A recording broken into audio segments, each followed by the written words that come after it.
Hello everyone. House property के super fast revision में आपका स्वागत है। ये रिवीजन सारे के सारे सीए सीएस सीएमए के बच्चों के लिए एप्लीकेबल रहेगी। हाउस प्रॉपर्टी चैप्टर में कॉन्सेप्चुअली कोई चेंज नहीं है, सारा का सारा हर लेवल पे एप्लीकेबल है। प्लस इसके जो क्वेश्चंस है वो अलग है, सीए वालों के लिए, सीएमए वालों के लिए अलग है और सीएस वालों के लिए अलग है। ये जो हम सुपर फास्ट रिवीजन कर रहे हैं ये कर रहे हैं हम कॉन्सेप्ट बुक से, जो कि आपको वीडियो के डिस्क्रिप्शन में वेबसाइट का लिंक है, वहां से आप चाहो तो ऑर्डर कर सकते हो। और दूसरा हैंड रिटन नोट्स है। हैंड रिटन नोट्स आपको कहाँ मिलेगी? अगर बच्चा ऐप में देख रहा है तो भैया ये आपको ऐप के पीडीएफ के सेक्शन में मिल जाएंगी, और अगर कोई बच्चा यूट्यूब पे देख रहा है तो उसको ये डिस्क्रिप्शन में मिल जाएगी। ठीक है।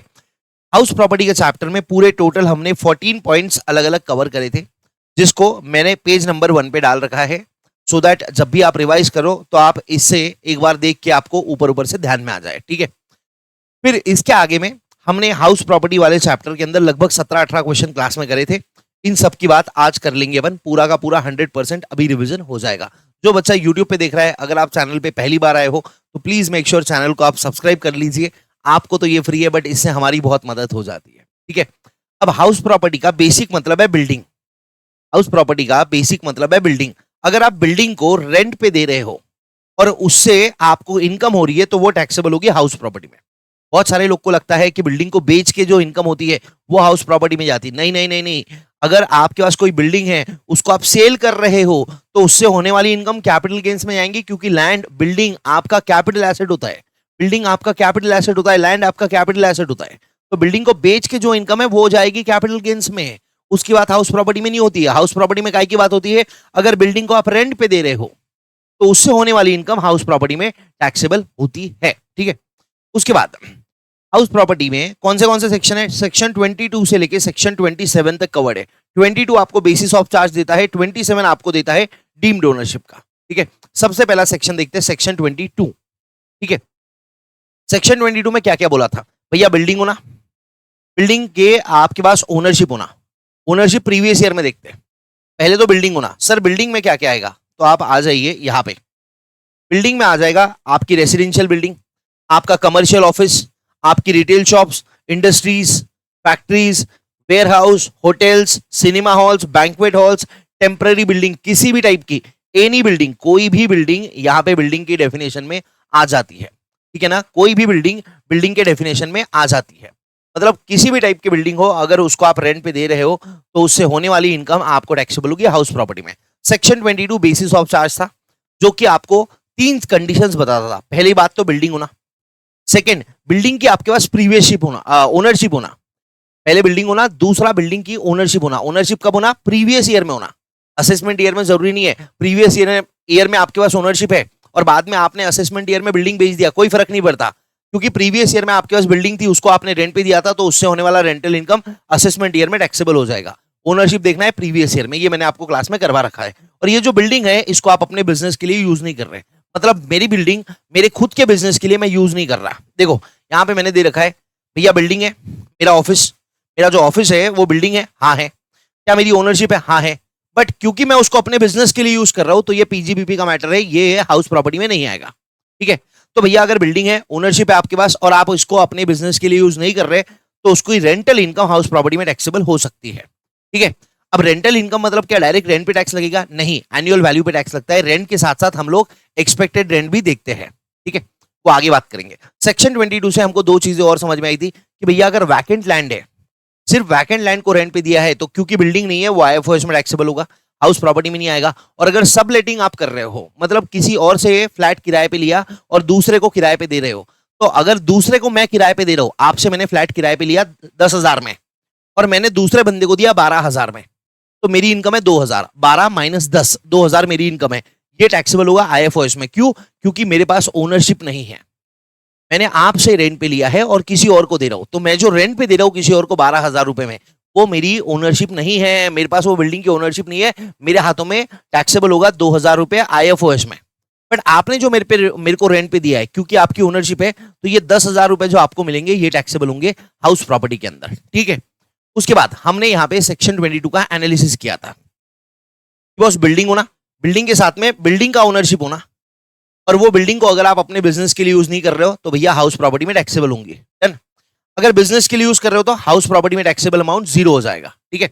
अब बिल्डिंग के साथ में अगर लैंड अटैच्ड है, बिल्डिंग के साथ में अगर लैंड अटैच्ड है, अटैच्ड लैंड है, बिल्डिंग है और बिल्डिंग को लग के लैंड है, अपर टेनेंट, लॉ में वर्ड क्या यूज करा था, अपर टेनेंट देयर टू, तो उसको भी बिल्डिंग माना जाएगा। फॉर एग्जांपल पार्किंग है, लॉन है, गैरेज है, गार्डन है, गोडाउन है, तो वो भी बिल्डिंग में आ जाएगा। और अगर आप इनको भी रेंट पे दे रहे हो तो कहाँ टैक्सेबल होगा, हाउस प्रॉपर्टी में, अगर ये सारी चीजें बिल्डिंग को अटैच्ड है तो। ठीक है, फिर ओनरशिप से रिलेटेड हमने एनालिसिस दिखा था। पहली बात, ओनरशिप प्रीवियस ईयर में होना। दूसरा, ओनरशिप बिल्डिंग का होना, लैंड लीज पर रहा तो चलता। तीसरी बात, रजिस्टर्ड ओनरशिप रिक्वायर्ड नहीं है, बेनिफिशियल ओनरशिप रही आपके पास बिल्डिंग की तो भी आपके हाथों में टैक्सेबल हो जाएगा। और चौथा हमने देखा था कि भैया ओनरशिप इंक्लूड्स डीम्ड ओनरशिप, मतलब आप अगर डीम्ड ओनर हो बिल्डिंग के तो भी आपके हाथों में टैक्सेबल हो जाएगी हाउस प्रॉपर्टी के अंदर। फिर वैकेंट लैंड, इसको ग्राउंड रेंट भी कहते हैं, तो ये आईएफओएस में टैक्सेबल होगा। क्यों? क्योंकि बिल्डिंग नहीं है। सब लेटिंग ऑफ हाउस प्रॉपर्टी, ये टैक्सेबल होगा आईएफओएस में। क्यों? क्योंकि यहाँ पे ओनरशिप नहीं है। फिर हमने देखा था डिस्प्यूटेड ओनरशिप वाला केस, तो भाई ये ए और बी, या प्रणव चांडक, अमोल चांडक, रेंट मिल रहा है प्रणव चांडक को, तो भैया क्योंकि मेरे को रेंट मिल रहा है तो टैक्स किसको लगेगा, मेरे को ही लगेगा। वैसे हम दोनों भाइयों में झगड़े चल रहे हैं, कोर्ट में केस चल रहा है, ठीक है, तो तब तक क्या होता है, प्रैक्टिकली स्पीकिंग तब तक जिसको रेंट मिल रहा है वो टैक्स भरता है, जो इनकम ले रहा है वो टैक्स भरता है। बट लॉ में ऐसा लिखा है कि भैया जब तक ये डिस्प्यूट सॉल्व नहीं होता, जब तक कोर्ट अपना डिसीजन नहीं देता, at till the time it will be the decision of income tax department as to who is the owner. मतलब इनकम टैक्स डिपार्टमेंट का डिसीजन रहेगा कि ओनर कौन है, और इनकम टैक्स डिपार्टमेंट किसको ओनर बताएगा, for the purpose of levying tax under head house property, जो बंदा रेंटल इनकम ले रहा है उसको बताएगा। ठीक है, उसके बाद एक बार कौन से बुक से देख लेते हैं। ये हो गया, एनुअल वैल्यू पे टैक्स लगता है, हाउस प्रॉपर्टी ओन्ड होना चाहिए, सारी टाइप की हाउस प्रॉपर्टी आ जाती है। फिर प्रॉपर्टी में बिल्डिंग होना चाहिए, बिल्डिंग और land attach to the building, ये अपर टेनेंट। वैकेंट लैंड का देख लिया, सबलेटिंग का देख लिया, ओनर होने चाहिए, लैंड की ओनरशिप मैंडेटरी नहीं है, लैंड लीजहोल्ड हो सकती है, प्रीवियस ईयर में ओनरशिप रेलेवेंट है, रजिस्ट्रेशन रिक्वायर्ड नहीं है, बेनिफिशियल ओनर चल जाता है, डीम्ड ओनर चल जाता है, डिस्प्यूटेड ओनरशिप हो गया। बिजनेस के लिए यूज नहीं करना चाहिए, ठीक है, क्योंकि अगर मेरे खुद के बिजनेस, ओन बिजनेस के लिए यूज करता हूं तो एनुअल वैल्यू हाउस प्रॉपर्टी में टैक्सेबल नहीं होगा, वो सेक्शन 30 में आएगा जो अपन पीजीबीपी में पढ़ने वाले हैं। ठीक है, उसके बाद मैंने आपको एक स्पेशल केस बताई थी, अगर कोई असेसी बिजनेस है उसका, क्या, प्रॉपर्टीज को लेट आउट करना, प्रॉपर्टीज को किराए पे देना, उसका धंधा है, बिजनेस है रेंट पर देना प्रॉपर्टीज, ठीक है, प्रॉपर्टीज को रेंट पे देना बिजनेस है उसका। तो अगर वो रेसिडेंशियल प्रॉपर्टी रेंट पे दे रहा है तो इनकम हाउस प्रॉपर्टी में टैक्सेबल होगी। बट अगर वो commercial properties, offices, shops, buildings rent पे दे रहा है तो भैया वो टैक्सेबल हो जाएगा पीजीबीपी में। ये याद रखिएगा, अगर असेसी का बिजनेस है लेटिंग out of properties and assessee residential property let out कर रहा है तो उससे होने वाली इनकम हाउस प्रॉपर्टी में जाएगी। बट अगर वो कमर्शियल प्रॉपर्टी अगर लेट आउट कर रहा है तो उससे होने वाली इनकम पीजीबीपी में जाएगी। ये बात उसके लिए एप्लीकेबल है जो बंदे का बिजनेस है रेंट पे देने का, ठीक है ना। अगर मैंने दो टाइप की प्रॉपर्टी है, मैंने घर किराए पे दिया और मैंने ऑफिस किराए पे दिया, तो मेरी दोनों इनकम कहाँ टैक्सेबल होंगी, हाउस प्रॉपर्टी में टैक्सेबल होगी। क्यों? क्योंकि मेरा बिजनेस नहीं है। जिस आदमी का बिजनेस ही है प्रॉपर्टीज को लेट आउट करना और वो लेट आउट कर रहा है रेसिडेंशियल प्रॉपर्टी, तब हाउस प्रॉपर्टी में आएगा। अगर वो कमर्शियल प्रॉपर्टी लेट आउट कर रहा है तो पीजीबीपी में जाएगा। बट ये पॉइंट सिर्फ उसके लिए एप्लीकेबल है जिसका बिजनेस है, ठीक है, ओके। हैंड रिटन में ये मैंने बाद में ले रखा है। उसके बाद सर जीएवी कैसे हाउस प्रॉपर्टी की इनकम कैसे कंप्यूट करते हैं, सबको पता होगा। ग्रॉस एनुअल वैल्यू निकालेंगे, उसमें से म्युनिसिपल टैक्स माइनस करेंगे। कौन सा? जो ओनर ने पे किया है प्रीवियस ईयर में, जो ओनर ने प्रीवियस ईयर में पे करा है वही म्युनिसिपल टैक्स माइनस होता है। इसका लॉजिक मैंने आपको बताया था कि भैया ये जो इनकम है ये किसके हाथों में टैक्सेबल होने वाली है। एक मिनट रुक जाइए, ये इनकम है ये किसके हाथों में टैक्सेबल होने वाली है, ये इनकम होने वाली है टैक्सेबल ओनर के हाथ में। और अगर टेनेंट म्युनिसिपल रेंट पे कर रहा है और ओनर को उसका डिडक्शन दे रहे हो, गलत बात है, नहीं करना है। तो इनकम फ्रॉम हाउस प्रॉपर्टी कैसे निकालेंगे? ग्रॉस एनुअल वैल्यू, उसमें से municipal tax paid by owner during previous year. अगर टेनेंट पे कर रहा है तो डिडक्शन नहीं मिलेगा, माइनस नहीं होगा। अगर म्युनिसिपल टैक्स ड्यू हुआ पर प्रीवियस ईयर में पे नहीं करा, डिडक्शन नहीं मिलेगा। तीसरी चीज, म्युनिसिपल टैक्स से रिलेटेड, म्युनिसिपल टैक्स कोई भी साल का हो, प्रीवियस ईयर में जितना आपने पे किया पूरे के पूरे का डिडक्शन मिल जाएगा। इसका अपन ने क्वेश्चन भी दिखा था कि भैया इस साल में पिछले 4 सालों के म्युनिसिपल टैक्स पे करे हैं तो पूरे के पूरे 4 सालों के म्युनिसिपल टैक्स जो इस साल में पे करे हैं उनका डिडक्शन मिल जाता है। ग्रॉस एनुअल वैल्यू में से म्युनिसिपल टैक्स माइनस होगा, नेट एनुअल वैल्यू आएगा। नेट एनुअल वैल्यू में से 2 डिडक्शंस मिलते हैं, 24A का standard deduction, 30% of net annual value, ये जो नेट एनुअल वैल्यू आएगा ना उसका 30% आपको स्टैंडर्ड डिडक्शन मिल जाएगा। सर ये स्टैंडर्ड डिडक्शन मिलने के लिए क्या करना पड़ता? कुछ भी नहीं, कोई खर्चे करने की जरूरत नहीं है, कोई खर्चे का अलग से डिडक्शन मांगने की जरूरत नहीं है। 30% स्टैंडर्ड माइनस हो गया, सबके लिए होता है कुछ भी किए बिना, ठीक है। फिर दूसरा डिडक्शन मिलता है सेक्शन 24B का। 24B का डिडक्शन मिलता है इंटरेस्ट ऑन लोन। अगर आपने लोन लिया है ये हाउस प्रॉपर्टी को खरीदने के लिए, बनाने के लिए, रिपेयर करने के लिए, तो उस लोन पे का जो इंटरेस्ट आप पे कर रहे हो उसका डिडक्शन मिलेगा। तो भैया ऐसे निकलती है इनकम हाउस प्रॉपर्टी की।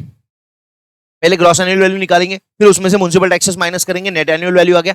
फिर 24A का 30% ऑफ स्टैंडर्ड डिडक्शन माइनस होगा और 24B का इंटरेस्ट ऑन लोन माइनस होगा, ठीक है। 24A और 24B इन दोनों के अलावा कोई भी और खर्चे का डिडक्शन नहीं मिलता। यहाँ पे स्टैंडर्ड डिडक्शन का कॉन्सेप्ट है।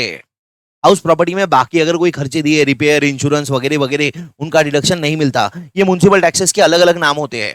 मैंने आपको बताया था property tax, sewerage tax, sanitary tax, कभी कभी अपन ने देखा था लाइटिंग टैक्स भी होता है। तो भैया ये म्युनिसिपल टैक्स के अलग अलग नाम होते हैं। लोकल टैक्सेस, इसको लोकल टैक्सेस कहते हैं, इसको आप प्रॉपर्टी टैक्स कहते हो, इसको आप सीवरेज टैक्स कहते हो, इसको आप वाटर टैक्स कहते हो। तो भैया अगर म्युनिसिपल अथॉरिटी कोई भी टैक्स आपसे ले रही है वो माइनस हो जाएगा और 24A और 24B माइनस होगा। इसके अलावा कोई और खर्चों का डिडक्शन नहीं मिलता। अपन ने क्वेश्चन में देख रखा था कि बाकी के खर्चे दिए तो अपन ने काट दिया था। डन। हाँ, अब अगला सवाल आता है सर जीएवी कैसे निकालें? तो जीएवी निकलती है, अब ये ऑब्वियसली सुपर फास्ट रिवीजन है तो याद रहेगा। जीएवी निकलती है एक्सपेक्टेड रेंट और actual rent whichever is higher. Expected rent और actual rent whichever is higher. Expected rent हमेशा पूरे साल का लेना है और एक्चुअल रेंट हमेशा लेट आउट पीरियड का लेना है। एक्सपेक्टेड रेंट हमेशा पूरे साल भर का लेना है, एक्चुअल रेंट हमेशा लेट आउट पीरियड का लेना है। एक्सपेक्टेड रेंट कैसे निकलेगा? म्युनिसिपल वैल्यू और fair rent whichever is higher subject to maximum of standard rent. Municipal value, fair rent, दोनों में से जो हायर है वो चेक करो, ठीक है। बट ये जो हायर है ये स्टैंडर्ड रेंट से ज्यादा नहीं हो सकता। जितना स्टैंडर्ड रेंट है मैक्सिमम उतना ही आपका एक्सपेक्टेड रेंट हो सकता है। इसके कुछ क्वेश्चंस करे थे अपन ने। जैसे देखो म्युनिसिपल वैल्यू, फेयर रेंट, क्या हायर है भैया? ये 10,000 हायर है। स्टैंडर्ड रेंट क्या बोल रहा है? 15,000 हो सकता है। तो क्या 15,000 होगा? नहीं नहीं नहीं sir, up to maximum of standard rent बोला है, मतलब स्टैंडर्ड रेंट तक हो सकता है। पर ये हायर तो 12 ही है ना, तो 12 हो जाएगा।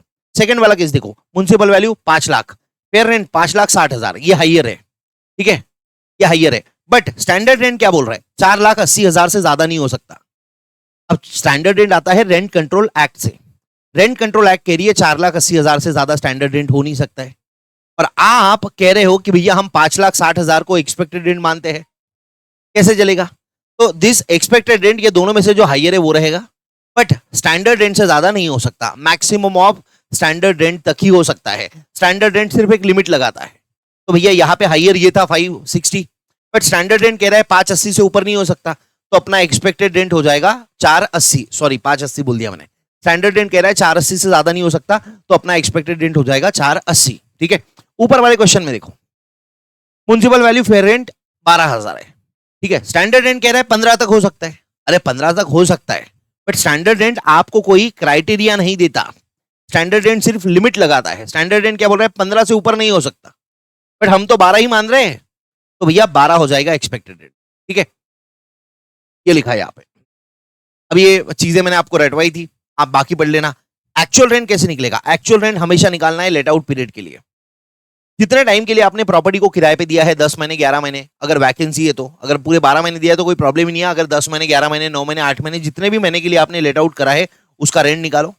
उसमें से जो रियलाइज नहीं हो पाया, अनरियलाइज रेंट है, वो माइनस कर दो, ये आ जाएगा एक्चुअल रेंट, ठीक है। इसमें याद रखना, जितने टाइम के लिए आपने प्रॉपर्टी लेट आउट करी है उतने टाइम का ही एक्चुअल रेंट निकालना है। जितने टाइम प्रॉपर्टी वैकेंट पड़ी थी उसका कुछ नहीं करना है, इग्नोर कर देना है। मतलब आपने अगर प्रॉपर्टी 10 महीने किराए पे दिया था, 2 महीना वैकेंट पड़ी थी, तो आपको यहाँ पे 10 महीने का रेंट लेना है। उसमें से अगर कुछ वो 10 में से एक आध महीना उसने डुबा दिया, टेनेंट ने, चोर है वो, तो वो माइनस करने का है और बचा हुआ अमाउंट आ जाएगा आपका एक्चुअल रेंट, ठीक है। वैकेंसी को अभी यहाँ पे इग्नोर कर देना है, ठीक है, उसको अलग से बाद में लेंगे। एक्सपेक्टेड रेंट हमेशा पूरे साल भर का लेना है, ये मैंने आपको बता दिया था। डन। फिर आते हैं कि बॉस अगर वैकेंसी रहा तो क्या होगा? ये बहुत सारे अपन ने एग्जांपल करे थे। अगर वैकेंसी रहा तो क्या होगा? वैकेंसी का मतलब क्या होता है कि भैया 12 में से 10 महीने में आपने प्रॉपर्टी लेट आउट करी है, 2 महीने वैकेंट पड़ा है, तब जाके ये कैलकुलेशन आता है, ठीक है। अब आपकी प्रॉपर्टी खाली पड़ी है, तो आप चेक करोगे एक्चुअल रेंट ज्यादा है कि एक्सपेक्टेड रेंट ज्यादा है। अगर प्रॉपर्टी वैकेंट होने के बावजूद भी आपका एक्चुअल रेंट ज्यादा है, तो जो नॉर्मल रूल है एक्चुअल रेंट और expected rent whichever is higher वही लगेगा, एक्चुअल रेंट आपका जीएवी बन जाएगा। ये नॉर्मल वाला रूल है ना, ऑब्वियसली। बट अगर एक्चुअल रेंट कम रहा एक्सपेक्टेड रेंट से, एक्चुअल रेंट कम है एक्सपेक्टेड रेंट से और वैकेंसी है, तो नॉर्मली क्या होगा? असेसिंग ऑफिसर क्या बोलेगा? भैया एक्सपेक्टेड रेंट ज्यादा है, मैं एक्सपेक्टेड रेंट पे जीएवी मान के उसको टैक्स लगाता हूं। तो यहाँ पे तकलीफ है, यहाँ पे असेसी रोएगा, बोलेगा साहब काय को आप मेरे एक्सपेक्टेड रेंट पे जीएसटी बोल रहा हूँ, जीएवी मान रहे हो, काय को आप मेरे एक्सपेक्टेड रेंट पे को जीएवी मान रहे हो, आप मेरे एक्सपेक्टेड रेंट पे टैक्स मत लगाओ, क्योंकि मेरे को वैकेंसी थी साहब, 2 महीने खाली पड़ा था साहब, नुकसान हो गया साहब, प्लीज कुछ करो साहब, मेरा जो एक्चुअल रेंट है ना उस पे टैक्स लो। समझा? ये रोएगा। अगर एक्चुअल रेंट एक्सपेक्टेड रेंट से कम है तो असेसी रोएगा, क्योंकि एओ क्या बोलेगा? जो हायर है वो, और यहाँ पे हायर क्या है? एक्सपेक्टेड रेंट हायर है। तो एओ क्या बोलेगा? बॉस ग्रॉस एनुअल वैल्यू हो गई तेरी एक्सपेक्टेड रेंट, क्योंकि वो हायर है। फिर यहाँ पे असेसी वैकेंसी का रोना रोएगा कि साहब वैकेंसी थी वैकेंसी थी वैकेंसी थी, क्योंकि बराबर है, अगर प्रॉपर्टी खाली पड़ी रही तो एक्चुअल रेंट कम आ रहा है, तो अपन उससे एक्सपेक्टेड रेंट पे टैक्स लेना गलत हो गया। तो हमने उसको बोला साबित कर। अगर तू कह रहा है ना कि ये एक्चुअल रेंट तेरा एक्सपेक्टेड रेंट से वैकेंसी की वजह से कम है, तो तू साबित कर। फिर वो साबित क्या करेगा? वो करेगा चेक कि अगर वैकेंसी नहीं रहता तो एक्चुअल रेंट कितना होता। उसके लिए चेक कैसे करेगा? जो एक्चुअल रेंट है उसमें सिर्फ चेक करने के लिए वैकेंसी का अमाउंट ऐड कर देगा। जो एक्चुअल रेंट है उसमें सिर्फ चेक करने के लिए वैकेंसी का अमाउंट ऐड कर देगा। अगर एक्चुअल रेंट है बेटा आपका 1,80,000 और वैकेंसी है आपकी 20,000 रुपए महीने की, मतलब 40,000, तो आपका ये जो एक्चुअल रेंट प्लस वैकेंसी का अमाउंट आ गया, ये आ गया 2,20,000। और अब आपका एक्सपेक्टेड रेंट था 2 लाख रुपए। तो क्या हुआ? देखो, एक्चुअल रेंट बिना वैकेंसी के 1,80 था और एक्सपेक्टेड रेंट 2 लाख था। तो एओ क्या बोला कि भैया 2 लाख पे टैक्स लगाऊंगा, 2 लाख को तेरा जीएवी मानूंगा। यहां पे आदमी रोने लग गया, बोले मालिक मेरी वैकेंसी थी, 2 महीने फ्लैट खाली पड़ा था, वैकेंसी की वजह से मेरा एक्चुअल रेंट कम है, आप एक्सपेक्टेड रेंट पे नहीं एक्चुअल रेंट पे टैक्स लगाओ। हमने उसको बोला साबित कर, तो उसने साबित किया। उसने साबित कैसे किया? देखो कि अगर मेरा वैकेंसी नहीं रहता था तो मेरे को कितना कितना आता था एक्चुअल रेंट? 2,20,000। और ये अगर 2,20,000 आता था तो वो एक्सपेक्टेड रेंट से ज्यादा रहता था। मतलब अगर मैं एक्चुअल रेंट में वैकेंसी को ऐड कर दूं तो वो एक्सपेक्टेड रेंट से ज्यादा हो जा रहा है। और अगर मैं एक्चुअल रेंट बिना वैकेंसी का देखूं तो वो एक्सपेक्टेड रेंट से कम हो जा रहा है। इसका मतलब क्या है कि अगर ये वैकेंसी नहीं रहती तो मेरे को मिलता 2,20, जो कि एक्सपेक्टेड रेंट से ज्यादा हो जाता था। मतलब वैकेंसी की वजह से ही मेरा एक्चुअल रेंट एक्सपेक्टेड रेंट से कम है। और जब वैकेंसी की वजह से आपका एक्चुअल रेंट एक्सपेक्टेड रेंट से कम होता है तो नॉर्मल वाला रूल विचएवर इज हायर वाला नहीं लगता, एक्चुअल रेंट को ही जीएवी माना जाता है और 1,80 को ही आपका जीएवी माना जाएगा। बट अगर अगर अगर आपका expected rent is less than actual rent is less than expected rent due to other reason, किसी और रीजन की वजह से, फॉर एग्जांपल अनरियलाइज रेंट, अपन ने इसका क्वेश्चन करा था, तो भैया फिर वहां पे एक्सेप्शन नहीं रहेगा, वहां पे नॉर्मल रूल लगेगा, विचेवर इज हायर। अपने केस में क्या हायर रहेगा? एक्सपेक्टेड रेंट हायर रहेगा, क्योंकि अपन ने वो क्राइटेरिया ही वो देखा ना। अगर एक्सपेक्टेड रेंट कम रहा एक्चुअल रेंट ज्यादा रहा तो डायरेक्टली एक्चुअल रेंट पे जीएसटी जीएवी बन जाएगा। डन। हाँ, फिर यहां वाला एक बार रूल देख लो, मैंने आपको बता दिया 30,000 रुपए का रेंट है, 10 महीने के लिए रेंट आउट है, 2 महीने का वैकेंसी है, म्युनिसिपल वैल्यू और fair rent whichever is higher subject to maximum of standard rent. Municipal value 2,5 है, फेयर रेंट 2,10 है, 2,10 हायर है, स्टैंडर्ड रेंट क्या बोल रहे हैं? 2,15 तक चलता है, तो एक्सपेक्टेड रेंट हो गया 2,10,000। ठीक है, अब एक्चुअल रेंट 10 महीने के लिए आपने प्रॉपर्टी लेट आउट करी थी, तो 10,000 10 महीना इंटू 20,000, एक्चुअल रेंट हो गया 2 लाख का। अब एक्चुअल रेंट 2 लाख हो गया, एक्सपेक्टेड रेंट 2,10,000 हो गया, और प्रॉपर्टी वैकेंट थी 2 महीने के लिए। तो यहां पे नॉर्मली एओ क्या बोलेगा कि भैया विचेवर इज हायर, क्या हायर है? ये हायर है, मैं ये 2,10,000 को जीएवी मान लेता हूं, पर यहां पे असेसी रोने लग जाएगा कि मालिक मेरे को 2 लाख रुपए का ही रेंट मिला है, आप मेरे 2,10,000 पे क्यों टैक्स लगा रहे हो, मेरी तो प्रॉपर्टी 2 महीने वैकेंट थी, मैं क्या करूं, वैकेंट थी। उसको बोले साबित कर, उसको बोले साबित कर कि वैकेंसी की वजह से। तो उसने बोला देखो सर, एक्चुअल रेंट मेरे को कितना मिला, 2 लाख का मिला। अगर मेरी प्रॉपर्टी 2 महीना वैकेंट नहीं रहती थी तो वैकेंसी का जो मेरे को पैसा आता था, 1 महीने का 20,000 है, 2 महीने का 40,000 आता था, तो मेरा एक्चुअल रेंट बिना वैकेंसी के हो जाता था 2,40,000। एक्चुअल रेंट बिना वैकेंसी के 2,40 है और वैकेंसी के साथ 2 लाख है। मतलब अगर मेरी वैकेंसी नहीं रहती तो मेरा ये जो एक्चुअल रेंट है ना, ये एक्सपेक्टेड रेंट से ज्यादा रहता था। अगर मेरी वैकेंसी नहीं रहती तो एक्चुअल रेंट ज्यादा रहता था एक्सपेक्टेड रेंट से। तो इसको उल्टे में बोलूं तो वैकेंसी है इसलिए एक्चुअल रेंट कम है। तो फिर ये केस में क्या होगा, ये हायर वाला जो रूल है ये नहीं लगेगा और 2 लाख मेरा जीएवी रहेगा। Actual rent will be my GAV, ये यहां पे लिखे हुआ है। ठीक है, अब जिन बच्चों ने क्लास नहीं करी, अगर कोई यूट्यूब पे इसको देख रहा है तो मैं ये फुल स्क्रीन करके देता हूं, क्योंकि ये कैलकुलेशन है ना, नॉर्मली इतने शिद्दत से प्यार से कोई सिखाता नहीं है। तो अगर आपके पास ये नहीं होगा तो आप इसको प्लीज अपने लैंग्वेज में लिख लीजिए, सो दैट एग्जाम में आपको तकलीफ ना आ जाए। ठीक है, ये इसको आप पॉज करके लिख लो बेटा।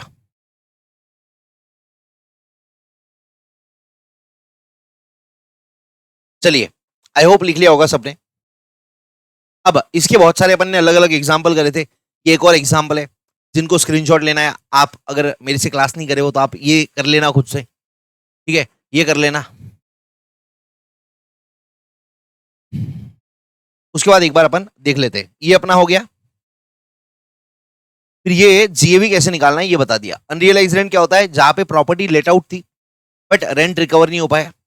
वैकेंसी लॉस मतलब जहां पे प्रॉपर्टी खाली पड़ी थी। फिर हमने कुछ क्वेश्चंस करे थे,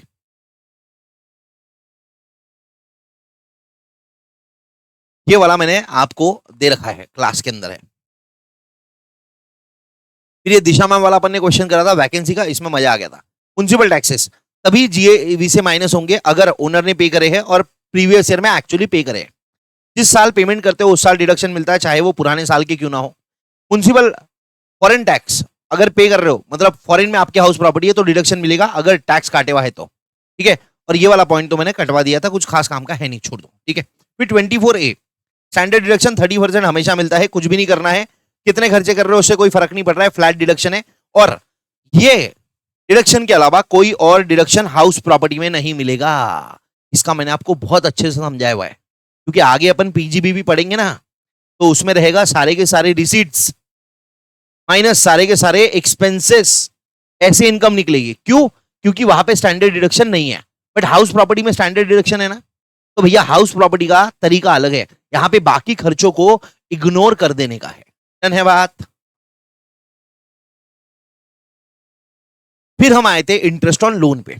इंटरेस्ट ऑन लोन की कहानी मैंने यहां से शुरू करी थी कि भैया अगर आप लोन इस साल ले रहे हो और इसी साल आपने घर खरीद लिया तो फिर कोई प्रॉब्लम नहीं है, जितना लोन है, जितना लोन है इस साल का पूरा 100% आपको डिडक्शन मिल जाएगा करंट ईयर इंटरेस्ट में। बट अगर आप लोन पहले लेते हो और बिल्डिंग का कंस्ट्रक्शन चालू करते हो और कंस्ट्रक्शन होते होते 2 3 4 साल लग गए, तो उस केस में क्या करें। उस केस में दो चीजें इन्वॉल्व होती है, एक होता है प्री कंस्ट्रक्शन पीरियड और दूसरा होता है करंट ईयर। करंट ईयर मतलब जिस ईयर में हम इनकम निकाल रहे हैं उस ईयर में अगर लोन चालू है, सुन लो मेरी बात ध्यान से। करंट ईयर मतलब क्या होता है, जिस ईयर में हम इनकम निकाल रहे हैं, मतलब अगर मैं प्रीवियस ईयर 25-26 की हाउस प्रॉपर्टी की इनकम निकाल रहा हूं और प्रीवियस ईयर 25-26 में मेरा लोन चालू है, तो जितना लोन का अमाउंट है इनटू उसका रेट ऑफ इंटरेस्ट, वो करंट ईयर का इंटरेस्ट हो जाएगा और उसका 100% डिडक्शन मिलता। प्रॉब्लम करंट ईयर में नहीं आती है, प्रॉब्लम आती है प्री कंस्ट्रक्शन पीरियड में। तो भैया प्री कंस्ट्रक्शन पीरियड शुरू कब होता है, यहां से ही अपनी बात शुरू होती है। जब आपने लोन लिया वहां से प्री कंस्ट्रक्शन पीरियड शुरू हो जाता है। ठीक है, और खत्म कब होता है, तो भैया जो date of completion of construction है, जो डेट है कंस्ट्रक्शन की कंप्लीट होने की, वो डेट के पहले आने वाले 31 मार्च को प्री कंस्ट्रक्शन पीरियड खत्म हो जाता है। और जिस दिन आपका कंस्ट्रक्शन कंप्लीट हुआ वो जिस साल में आता है ना, उस साल को प्रीवियस ईयर ऑफ कंप्लीशन कहते हैं। और जिस साल कंप्लीट हो गया, उस साल से प्रॉपर्टी इनकम कमाने के लिए रेडी हो जाती है। और उस साल का इंटरेस्ट, उस साल का मतलब जिस साल कंस्ट्रक्शन कंप्लीट किया, उस साल का इंटरेस्ट उसी साल पूरा का पूरा 100% डिडक्शन मिल जाता 24B में। बट ये प्री कंस्ट्रक्शन पीरियड इंटरेस्ट का अलग फंडा है। वापस से एक बार बता रहा हूं, सुपर फास्ट रिवीजन में भी रिवाइज करवा रहा हूं। प्री कंस्ट्रक्शन पीरियड चालू कब होता है? जब आपने लोन लिया। खत्म कब होता है? जो डेट ऑफ कंप्लीशन है ना, कंस्ट्रक्शन कंप्लीट होने का डेट, उसके पहले वाला 31 मार्च, वहां पे प्री कंस्ट्रक्शन पीरियड खत्म हो जाएगा। फिर आपको क्या करना है, ये जो प्री कंस्ट्रक्शन पीरियड का जो भी टेन्योर रहेगा, उसका आपको लोन, जो लोन है ना, उस पे का इंटरेस्ट निकाल लेने का है। पूरे प्री कंस्ट्रक्शन पीरियड का इंटरेस्ट निकालना। और ये पूरा का पूरा इंटरेस्ट आपको 5 सालों में डिडक्टिबल रहता है। 1/5, 1/5, 1/5, 1/5, 1/5। और पहली बार कब मिलता है? जिस साल कंस्ट्रक्शन कंप्लीट हुआ। उसका एग्जाम्पल है, मैं आपको यहां पे दिखाता हूं कि भैया मान के चलो आपने लोन लिया 10 लाख का ऑन 1/4/2019। अब आपका कंप्लीशन हुआ है 15 मई 2021 को। तो आपका प्री कंस्ट्रक्शन पीरियड कब से कब तक रहेगा बताइए? Pre construction period pre construction period अबे चालू कब होगा? 1/4/2019 को चालू होगा। और खत्म कब होगा? जो कंस्ट्रक्शन का डेट है ना, कंप्लीशन का 15 मई 2021, इसके पहले आने वाला 31 मार्च 2021। इस टाइम का आप क्या करोगे बॉस? इस टाइम का आप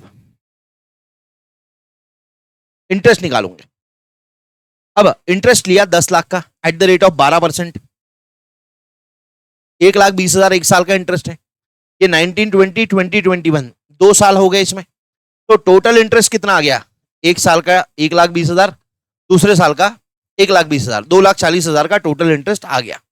ठीक है। अब क्या ये टोटल इंटरेस्ट 2,40,000 1920 और 2021, ये जो 2 साल का इंटरेस्ट है, क्या उस साल में मिला होगा? नहीं, उस साल में तो कंस्ट्रक्शन कंप्लीट ही नहीं हुआ था। कंस्ट्रक्शन कंप्लीट हुआ है इस साल 15 मई 2021। कब आता है? 21-22 में आता है। 15 मई 2021 21-22 में आता है। तो भैया ये जो 2,40,000 है ना, इसका डिडक्शन मिलेगा 1/5 ऑफ 2,40,000, मतलब ये होता है 48,000 का डिडक्शन मिलेगा। और ये सबसे पहली बार कब मिलेगा? जिस साल में कंस्ट्रक्शन कंप्लीट हुआ 21-22। ये यहां पे पूरा मैंने इसका लॉजिक आपको बता रखा है कि भैया 21-22 में तो बिल्डिंग रेडी हो गई थी, तो इससे इनकम हो सकती है। ठीक है। तो भैया 21-22 में आपको 2 इंटरेस्ट का डिडक्शन मिलेगा। एक मिलेगा प्री कंस्ट्रक्शन पीरियड का इंटरेस्ट, और दूसरा 21-22 में बिल्डिंग का कंस्ट्रक्शन कंप्लीट हुआ बट लोन तो अभी भी चल रहा है ना। तो 21-22 का जो इंटरेस्ट है, 21-22 में भी तो इंटरेस्ट लगाऊंगा ना। अपन ने ये जो इंटरेस्ट निकाला है ना 2,40,000, ये 1920 का है, 2021 का है। तो 21-22 का भी तो इंटरेस्ट रहेगा। हाँ, तो 21-22 में आपको 2 इंटरेस्ट मिलेंगे। एक मिलेंगे करंट ईयर इंटरेस्ट 1,20,000, इसका पूरा डिडक्शन मिल जाता है। और दूसरा मिलता है प्री कंस्ट्रक्शन पीरियड इंटरेस्ट 48,000। ऐसा टोटल आपको 21-22 में 1,68,000 का डिडक्शन मिलेगा। ठीक है। और सर अगर 21-22 में लोन रीपेड है तो फिर इसका नहीं मिलेगा। ये तो लगा था ना इंटरेस्ट, तो उसका मिल जाएगा। सिंपल है। ठीक है। फिर ये मैंने कुछ और बताया था यहाँ पे पूरा का पूरा कि भैया ये कर सकते हैं, 21-22 में हो गया है तो इतना इंटरेस्ट मिलेगा। फिर ये पूरा का पूरा यहाँ पे आपको कैलकुलेशन दे रखा है, स्क्रीन के ऊपर आपके है कि अगर आप चाहो तो देख लो। यहाँ पे 21-22 में कंस्ट्रक्शन कंप्लीट हुआ, करंट ईयर का interest plus pre construction period. Pre construction period 48,000 का 5 साल मिलेगा। 21-22, 22-23, 23-24, 24-25 और 25-26, ये 5 साल मिल रहा है। और 5 साल में पूरा खत्म हो गया। 26-27 में नहीं मिलेगा। ठीक है। अब ये जो अपना करंट ईयर का है, यहां मिल रहा है, यहां मिल रहा है, यहां मिल रहा है, 23-24 में मिल रहा है। मान के चलो आपने 24-25 में रीपे कर दिया, तो करंट ईयर का इंटरेस्ट तो आएगा नहीं ना 24-25 में, क्योंकि आपने लोन को रीपे कर दिया। बट प्री कंस्ट्रक्शन पीरियड का मिलेगा, क्योंकि वो 5 साल तक मिलता है, जो अभी तक खत्म नहीं हुए हैं। हमेशा यहां पे आपको याद रखना है, एक बात सुन लो पहले मेरी, यहां पे आपको हमेशा याद रखना है कि हमको डेट ऑफ कंप्लीशन पे ध्यान नहीं देना है। हमको ध्यान देना है कौन से प्रीवियस ईयर में कंप्लीशन हुआ। अगर 31 मार्च को भी कंप्लीट हो रहा है ना, एक दिन रख के भी कंप्लीट हो रहा है ना, तो वो साल गिना जाएगा, दिन नहीं गिना जाएगा। मतलब मान के लो अगर कंस्ट्रक्शन कंप्लीट होता था 31 मार्च 2025 को, तो प्री कंस्ट्रक्शन पीरियड कब खत्म होता था? प्री कंस्ट्रक्शन पीरियड एंड होता था इस 31 मार्च के पहले आने वाले 31 मार्च, मतलब प्री कंस्ट्रक्शन पीरियड खत्म होता था 31 मार्च 2024 में। समझे बात को? हाँ, भी समझा नहीं रहा हूं मैं, रिवाइज करवा रहा हूं, तो इससे ज्यादा डिटेल में नहीं जा सकता। बट आप देखो, आप अगर ये देख लोगे ना सारा, मैंने यहां पे इतनी क्लास में चीजें एक एक करके करवाई है ना, लॉजिकली आपको ये क्लियर हो ही जाएगा। आपको देखना क्या है? आपको देखना है प्री कंस्ट्रक्शन पीरियड कब चालू हो रहा है, लोन लिया तब से, खत्म कब हो रहा है? 31 March, coming before date of completion. Completion की डेट के पहले वाला जो 31 मार्च है, वहां पे प्री कंस्ट्रक्शन पीरियड खत्म हो जाएगा। लॉजिकली सुनो, लॉजिकली सुनो। इंटरेस्ट अंडर सेक्शन 24B दो पार्ट में, एक करंट ईयर, दूसरा प्री कंस्ट्रक्शन पीरियड। पहले बात करते हैं प्री कंस्ट्रक्शन पीरियड की। प्री कंस्ट्रक्शन पीरियड शुरू कब होता है? जब से लोन लिया। खत्म कब होता है?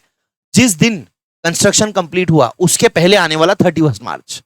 ठीक है, तो पहले प्री कंस्ट्रक्शन पीरियड निकाल लो, प्री कंस्ट्रक्शन पीरियड का इंटरेस्ट निकाल लो, और ये इंटरेस्ट एक साथ डिडक्टिबल नहीं होता, ये 5 सालों में डिडक्शन मिलता है। और ये डिडक्शन कब से कब तक मिलता है? जिस साल कंप्लीशन हुआ है कंस्ट्रक्शन का, वहां से अगले 4 साल, वो साल और अगले 4 साल। ठीक है, फिर दूसरा इधर आता है current year. Current year interest 100% मिल जाता है, जिस साल का इंटरेस्ट है उस साल डिडक्शन मिल जाएगा। बट ये डिडक्शन पहली बार कब मिलेगा करंट ईयर का? जब प्रीवियस ईयर ऑफ कंप्लीशन है उसमें। कंप्लीशन के पहले करंट ईयर का इंटरेस्ट नहीं मिलेगा क्योंकि प्रॉपर्टी रेडी नहीं थी। अगर प्रीवियस ईयर में प्रॉपर्टी रेडी हो जाती है तो जो करंट ईयर का इंटरेस्ट है वो पूरा का पूरा प्रीवियस ईयर में मिल जाता है। ठीक है, और आगे हर साल तक मिलता रहेगा जब तक आप उसको रीपे नहीं कर देते हो, तो करंट ईयर का मिलते रहेगा। और प्री कंस्ट्रक्शन पीरियड बस ये 5 सालों में मिल रहा है। अगर मैं 26-27 का निकालू ना, तो करंट ईयर का नहीं मिलेगा क्योंकि लोन रीपेड है, और प्रीवियस प्री कंस्ट्रक्शन पीरियड का नहीं मिलेगा क्योंकि 5 साल हो गए, मिल गया ना 240 का, अब और कितना चाहिए। ठीक है, तो ये मैंने बहुत डिटेल में बेसिक से बता रखा है।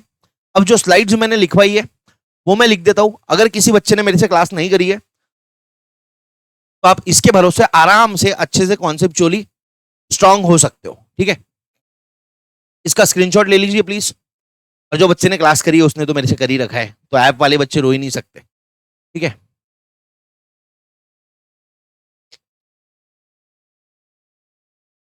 से 1 मिनट हो गया, डन। अब अभी तक हमने क्या क्या देख लिया? ये पूरा प्रॉपर्टी निकालने का, ये इंटरेस्ट ऑन बोरोड कैपिटल दे रखा है, प्री कंस्ट्रक्शन पीरियड इंटरेस्ट दे रखा है, आप पूरा का पूरा पढ़ लेना। मैंने ये जो कॉन्सेप्ट बुक है इसमें 3 अलग अलग बेहतरीन से एग्जांपल दे रखे हैं। यहाँ पे सिर्फ ये निकालना सिखाया है कि प्री कंस्ट्रक्शन पीरियड स्टार्ट कब होता है और एंड कब होता है। ठीक है, एक बार ये समझ गए आप कि प्री कंस्ट्रक्शन पीरियड स्टार्ट कब होता है और एंड कब होता है, उसके बाद में आप उसका इंटरेस्ट निकालोगे और इंटरेस्ट का डिडक्शन लोगे। इंटरेस्ट का डिडक्शन मिलता है 5 इक्वल इंस्टॉलमेंट में, और पहली बार ये कब मिलता है? स्टार्ट्स फ्रॉम जिस साल कंस्ट्रक्शन कंप्लीट हुआ उस साल और उसके अगले 4 साल। ठीक है, ये करंट ईयर इंटरेस्ट। अगर प्रॉपर्टी 31 मार्च को भी हुई है कंप्लीट, तो पूरे साल का इंटरेस्ट आपको उसी साल में मिल जाएगा। और ये कब तक मिलता है? जब तक लोन आप रीपे करते हो। डन है? हाँ, प्री कंस्ट्रक्शन पीरियड, ये समरी दे रखी है इस पे यहाँ पे। फिर ये क्वेश्चन करवाया था मैंने क्लास के अंदर, आप इस क्वेश्चन को एक बार अच्छे से देख लीजिएगा। ठीक है, फिर लोन से रिलेटेड कुछ नोट्स है कि भैया लोन आप लैंड परचेस करने के लिए ले सकते हो, कोई दिक्कत नहीं है, उसका इंटरेस्ट का डिडक्शन मिल जाएगा। अगर इंटरेस्ट आपने नहीं पे किया है, इंटरेस्ट पे कर रहे हो, तो उसका डिडक्शन नहीं मिलता है, सिर्फ ओरिजिनल इंटरेस्ट का डिडक्शन मिलता है। ठीक है, फिर अगला वाला पॉइंट था कि अगर आपने फ्रेश लोन लिया पुराना लोन रीपे करने के लिए, मतलब आप कैसे, पहले मैंने बताया था क्लास में कि मैंने पहले SBI से होम लोन लिया था 9% पे, फिर मेरे को HDFC ने 8% का ऑफर दे दिया, तो मैंने क्या करा, HDFC से लोन लिया, फ्रेश लोन लिया पुराना लोन रीपे करने के लिए, क्योंकि घर तो मैं ऑलरेडी खरीद चुका हूं ना। तो अगर मैं फ्रेश लोन लेता हूं पुराना लोन रीपे करने के लिए, और उस फ्रेश लोन पे का जो इंटरेस्ट है उसका डिडक्शन मेरे को मिल जाता है। सर मतलब 2 लोन का डिडक्शन मिलेगा? अरे पागल हो क्या यार, नया लोन आपने लिया पुराना लोन रीपे करने के लिए, तो पुराना लोन रीपे कर दिया ना, तो उसका इंटरेस्ट अभी नहीं लगेगा, तो नया जो लोन है उसका इंटरेस्ट लगेगा, उसका डिडक्शन मिलेगा। बट लोन अरेंज करने के लिए जो आप प्रोसेसिंग फीस देते हो, ब्रोकरेज देते हो, कमीशन देते हो, उसका डिडक्शन नहीं मिलता। ठीक है, अब एक और चीज उसमें जो ध्यान रखने की थी कि भैया इसका जो डिडक्शन मिलता है वो मिलता है अक्रूवल बेसिस पे। इंटरेस्ट का डिडक्शन अक्रूवल बेसिस पे मिलता है। म्युनिसिपल टैक्सेस का डिडक्शन पेमेंट बेसिस पे मिलता है। मतलब म्युनिसिपल टैक्स का डिडक्शन तभी मिलेगा जब आपने म्युनिसिपल टैक्स एक्चुअल में पे कराए, बट इंटरेस्ट का डिडक्शन अगर इस साल का इंटरेस्ट है, चाहे आपने पे नहीं भी कराओ, उसका आपको डिडक्शन मिल जाएगा। अगर लोन आपने इंडिया के बाहर से लिया है, अगर फॉरेन हाउस प्रॉपर्टी और लोन इंडिया के बाहर से लिया है, तो उसका भी डिडक्शन मिलता है, बट अगर टैक्स काटा है तो। ठीक है, फिर यहां से वो इंस्टॉलमेंट वाला स्कीम था कि भैया मैंने बैंक से लोन लेने से बजाय जो मेरा ब्रोकर है, सॉरी जो मेरा बिल्डर है, उसको ही बोला कि भैया 4 करोड़ की प्रॉपर्टी है, मैं तेरे को अगले 4 साल में दूंगा, तू मेरे को दे दे। तो ऑब्वियसली वो 4 करोड़ पे तो देगा नहीं, वो जो ईएमआई बना के देगा मेरे को मंथली, उसमें कुछ इंटरेस्ट का कंपोनेंट रहेगा। तो अगर ऐसा करा है आपने कि इंस्टॉलमेंट आप इंटरेस्ट के साथ पे कर रहे हो, तो जिससे आपने घर लिया है, जो आपका बिल्डर है या जो आपका रियल एस्टेट वाला बंदा है, वो उसको लेंडर माना जाएगा, और जो उसको आप इंटरेस्ट पे करते हो अनपेड प्राइस पे, उसका डिडक्शन आपको मिल जाएगा। ये अपन ने बात कर ली थी क्लास के अंदर। ठीक है, अब ये पूरा का पूरा अपन ने निकाल लिया। ये जो फॉर्मेट है ना, एक बार ये निकालना सीख गए कि भैया ग्रॉस एनुअल वैल्यू कैसे निकलती है, वापस से बताओ। एक्सपेक्टेड रेंट और actual rent whichever is higher. Actual rent कैसे निकलता है, लेट आउट पीरियड का। एक्सपेक्टेड रेंट पूरे साल भर का। एक्सपेक्टेड रेंट निकलता है म्युनिसिपल वैल्यू और fair rent whichever is higher subject to maximum standard rent. Actual rent निकलता है actual rent for let out period minus unrealise rent. इसमें वैकेंसी छोड़ देना है, वैकेंसी का क्या रहा वो अलग से हो गया। फिर ग्रॉस एनुअल वैल्यू आई, उसमें से म्युनिसिपल टैक्स माइनस करना है paid by owner during previous year. ये आ गई net annual value. Net annual value अगर 6 लाख रुपए की आ गई तो भैया 30% 1,80,000 तो स्टैंडर्ड डिडक्शन मिल जाएगा बिना कुछ करे। और फिर अगर आपने लोन वोन ले रखा है तो उसपे का जो इंटरेस्ट है उसका डिडक्शन माइनस कर दो। समझ लो आपने 1.5 लाख रुपए का इंटरेस्ट भरा है, तो वो माइनस करके ये आपका आ जाएगा इनकम फ्रॉम हाउस प्रॉपर्टी।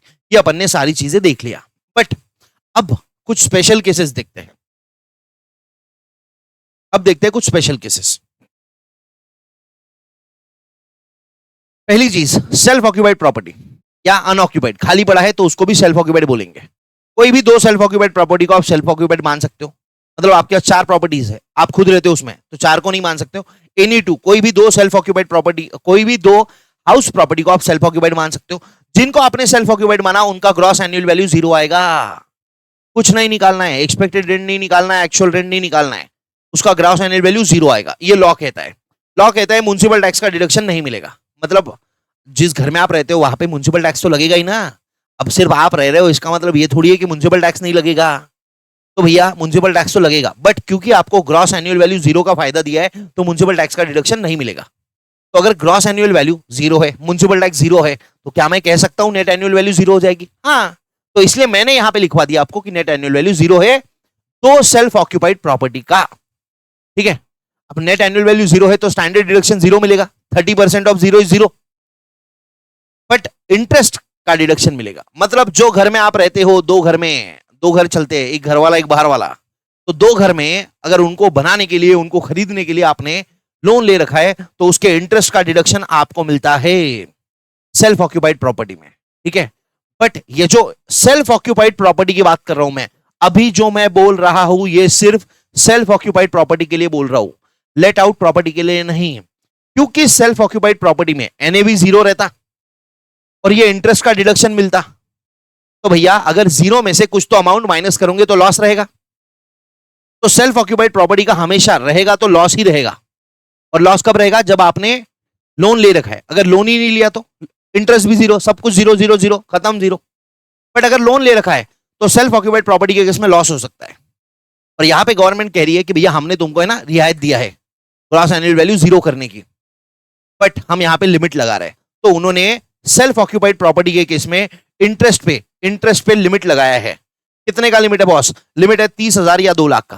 30,000 कब? अगर आपने रिपेयर करने के लिए लोन लिया है, और 2 लाख कब? जब आपने कंस्ट्रक्शन करने के लिए लोन लिया है। तो सेल्फ ऑक्यूपाइड में लॉस हो सकता है, बट मैक्सिमम 30,000 का रहेगा या 2 लाख का रहेगा। मतलब लोन रिपेयर करने के लिए लिया है तो मैक्सिमम 30,000 का। लोन अगर कंस्ट्रक्शन के लिए लिया है 2 लाख का, और जिस साल लोन लिया है वो साल खत्म होने के अगले 5 साल के अंदर कंस्ट्रक्शन कंप्लीट हो जाना चाहिए, तो भैया ये लिमिट है।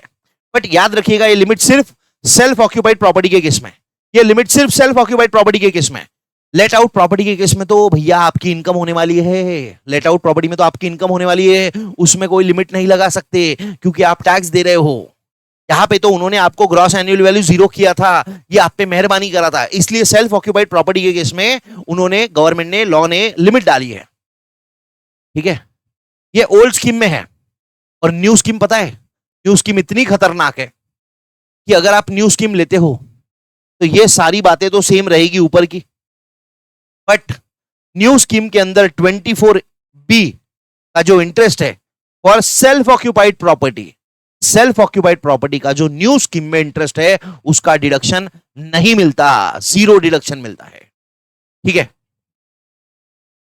कहां लिखवाया था मैंने, ये limit for SOP, limit on interest for SOP, no limit for let out property. Let out property के लिए लिमिट नहीं है, सिर्फ सेल्फ ऑक्यूपाइड के लिए लिमिट है। क्यों क्यों लिमिट है? क्योंकि वहां पे वो ग्रॉस एनुअल वैल्यू 0 दे रहे। रिपेयर या रिनोवेशन के लिए लोन लिया तो 30,000, और एक्विजिशन या कंस्ट्रक्शन के लिए लिया और वो 5 साल में कंप्लीट हो गया है तो 2 लाख का लिमिट है। और ये लिमिट एक बंदे के लिए लिमिट है, और एक बंदे के लिए 2 प्रॉपर्टी चलती है तो दोनों प्रॉपर्टी का मिला के लिमिट है।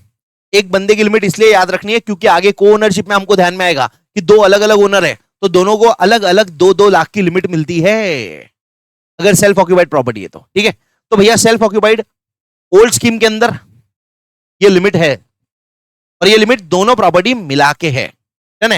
हाँ, सेल्फ ऑक्यूपाइड प्रॉपर्टी अगर न्यू टैक्स रिजिम में आप ले रहे हो तो भैया डिडक्शन ही नहीं मिलता, ओल्ड में मिलता है बट लिमिट है।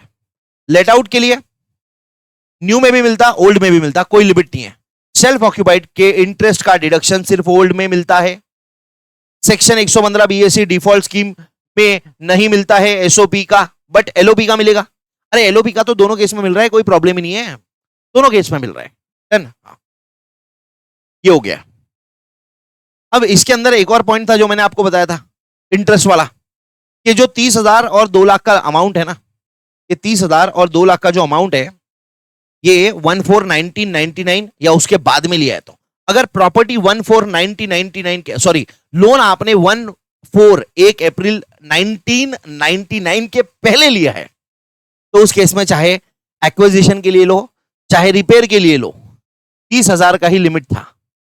बट क्योंकि अभी ये डेट इतनी पुरानी हो चुकी है, लगभग 27 साल पुरानी हो चुकी है, तो आई डोंट थिंक सो कि ये पूछ सकते हैं, बट एक आध क्वेश्चन में डाल देते। तो याद रखना यहां पे बिफोर है, और अगर आप ऑन और आफ्टर 1/4/1999 के ऑन और आफ्टर लेते हो रिपेयर के लिए तो 30,000 का लिमिट है, एक्विजिशन के लिए तो 2 लाख का लिमिट है।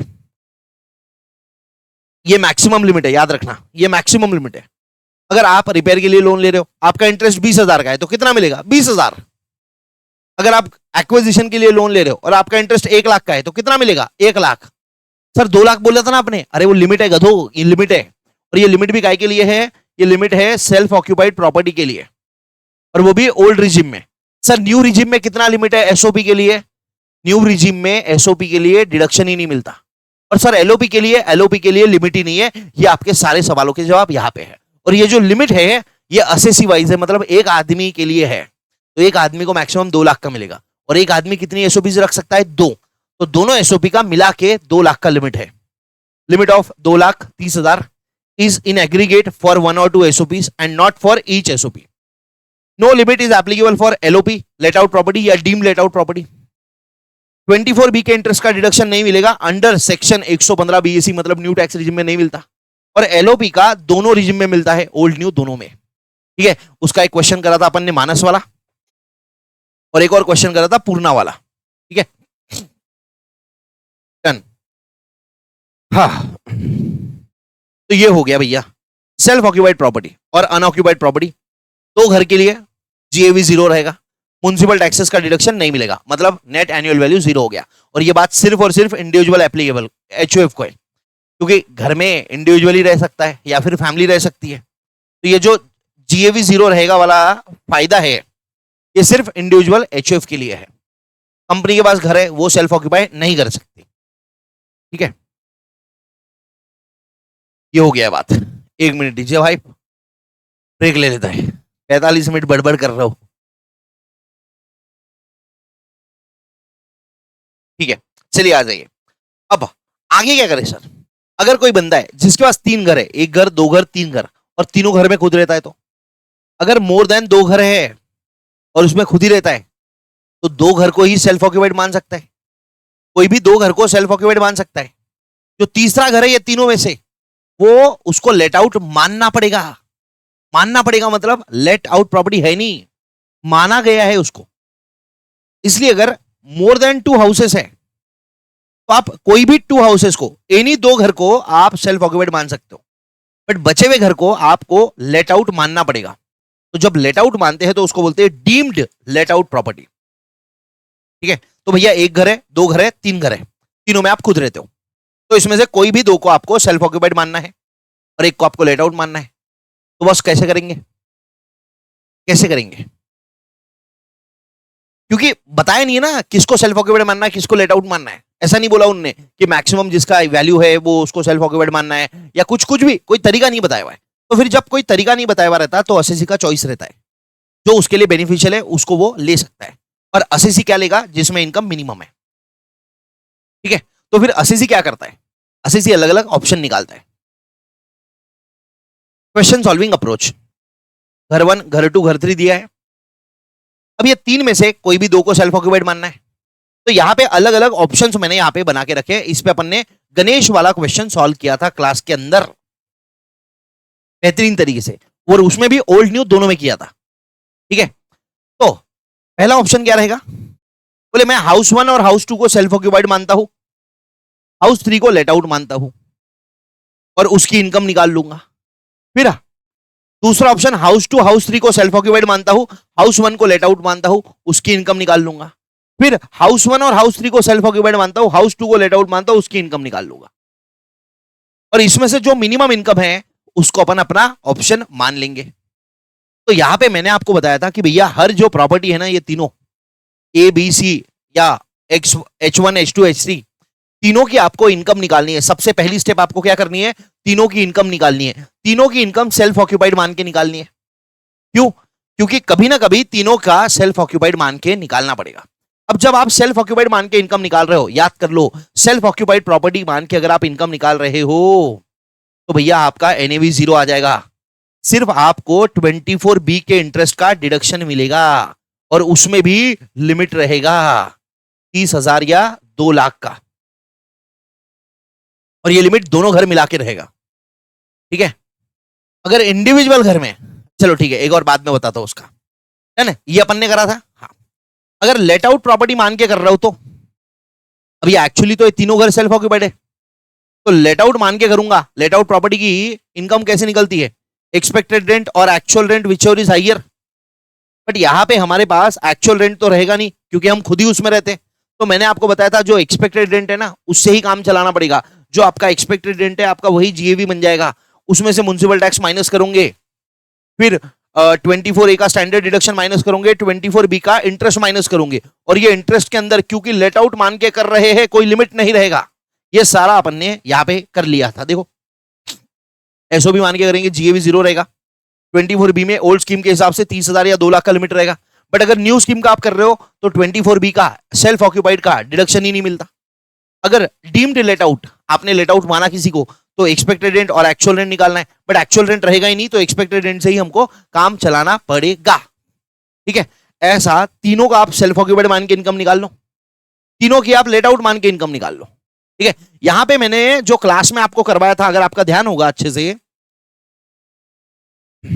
तो बच्चे क्या करते हैं यूजुअली, अगर कोई हाउस प्रॉपर्टी है, हाँ रुको एक मिनट, ये मैं आपको रिवीजन में इसलिए बता रहा हूं क्योंकि मैंने क्लास में बताया था, बट मेरे को उम्मीद नहीं है आपको याद होगा।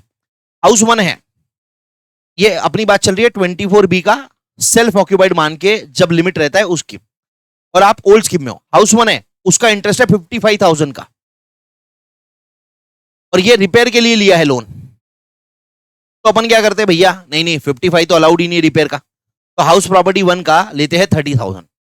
हाउस प्रॉपर्टी 2 का दिया है, ये इन्होंने कंस्ट्रक्शन के लिए लिया है। ठीक है, और ये है कुछ 1,90,000।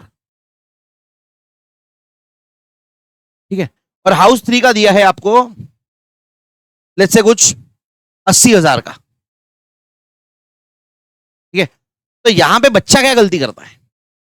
बच्चा बोलता है कि सर देखो ये 30,000 हाउस 1 के, 1,90,000 हाउस 2 के और 80,000 हाउस 3 के, तीनों मिला के टोटल मारता है। अरे भैया मत मार, यहां पे इंडिविजुअल हाउस में ही लिमिट लगानी है।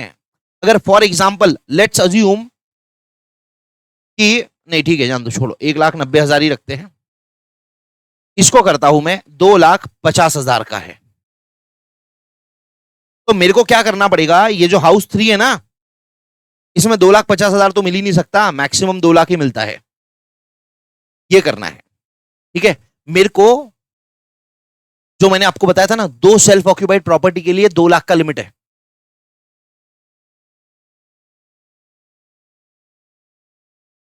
ये 250 का समझ लिया। अब एक और चीज समझो कि हाउस 3 में अगर 0 का है, मतलब आपने लोन ही नहीं लिया था उसमें, तो बच्चे क्या करते हैं? हाउस 1 का 30,000 और हाउस 2 का 1,90,000, दोनों मिला के 2,20,000 होता है। बट मैक्सिमम डिडक्शन कितना मिलेगा? 2 लाख ही मिलेगा। तो बच्चा यहां पे 1,90,000 की जगह 170 कर देता है। बच्चा यहां पे 170 कर देता है, क्योंकि ये 30 और ये 170 मिलके 2 हो रहा है। ये गलत है, यहां पे नहीं करना है, यहां पे नहीं करना है। क्यों नहीं करना है मैं आपको बताता हूं। क्योंकि जरूरी नहीं है ना जो आपका ऑप्शन है उसमें आप हाउस 1 और हाउस 2 को ही लो, क्योंकि आप तो ये अलग अलग ऑप्शन से कर रहे हो ना। जब आपने ये वाला ऑप्शन लिया, पहला वाला हाउस 1 हाउस 2 सेल्फ ऑक्यूपाइड है, तो हाउस 1 का कितना है? 30,000। हाउस 2 का कितना है? 1,90,000। तो दोनों का इंटरेस्ट मिला के 2,20 होगा, जिसको आप लिमिट कर दोगे 2 लाख पे, बराबर। बट जब आप सेकेंड ऑप्शन चूज करोगे, हाउस 2 और हाउस 3 को सेल्फ ऑक्यूपाइड माना, हाउस 2 का इंटरेस्ट है 190 और हाउस 3 का इंटरेस्ट है 0, तो दोनों मिला के 190 ही हो रहा है। तो वो जो 2 लाख की मल्टीपल प्रॉपर्टीज की लिमिट अपन लगाते हैं ना, वो ऑप्शन में डालने के बाद लगाना। ये गणेश वाले क्वेश्चन में मैंने आपको बताया हुआ है। अगर आपको ये याद नहीं आ रहा ना, तो एक बार गणेश वाला क्वेश्चन वापस से जाके कर लो। इंडिविजुअल हाउसेस में लिमिट चेक करना है, बट दोनों हाउसेस की मिलके जो लिमिट होती है 2 लाख की, वो ऑप्शन में डालने के बाद चेक करना है। आप चाहो तो ये वाला जो गणेश वाला क्वेश्चन है ना,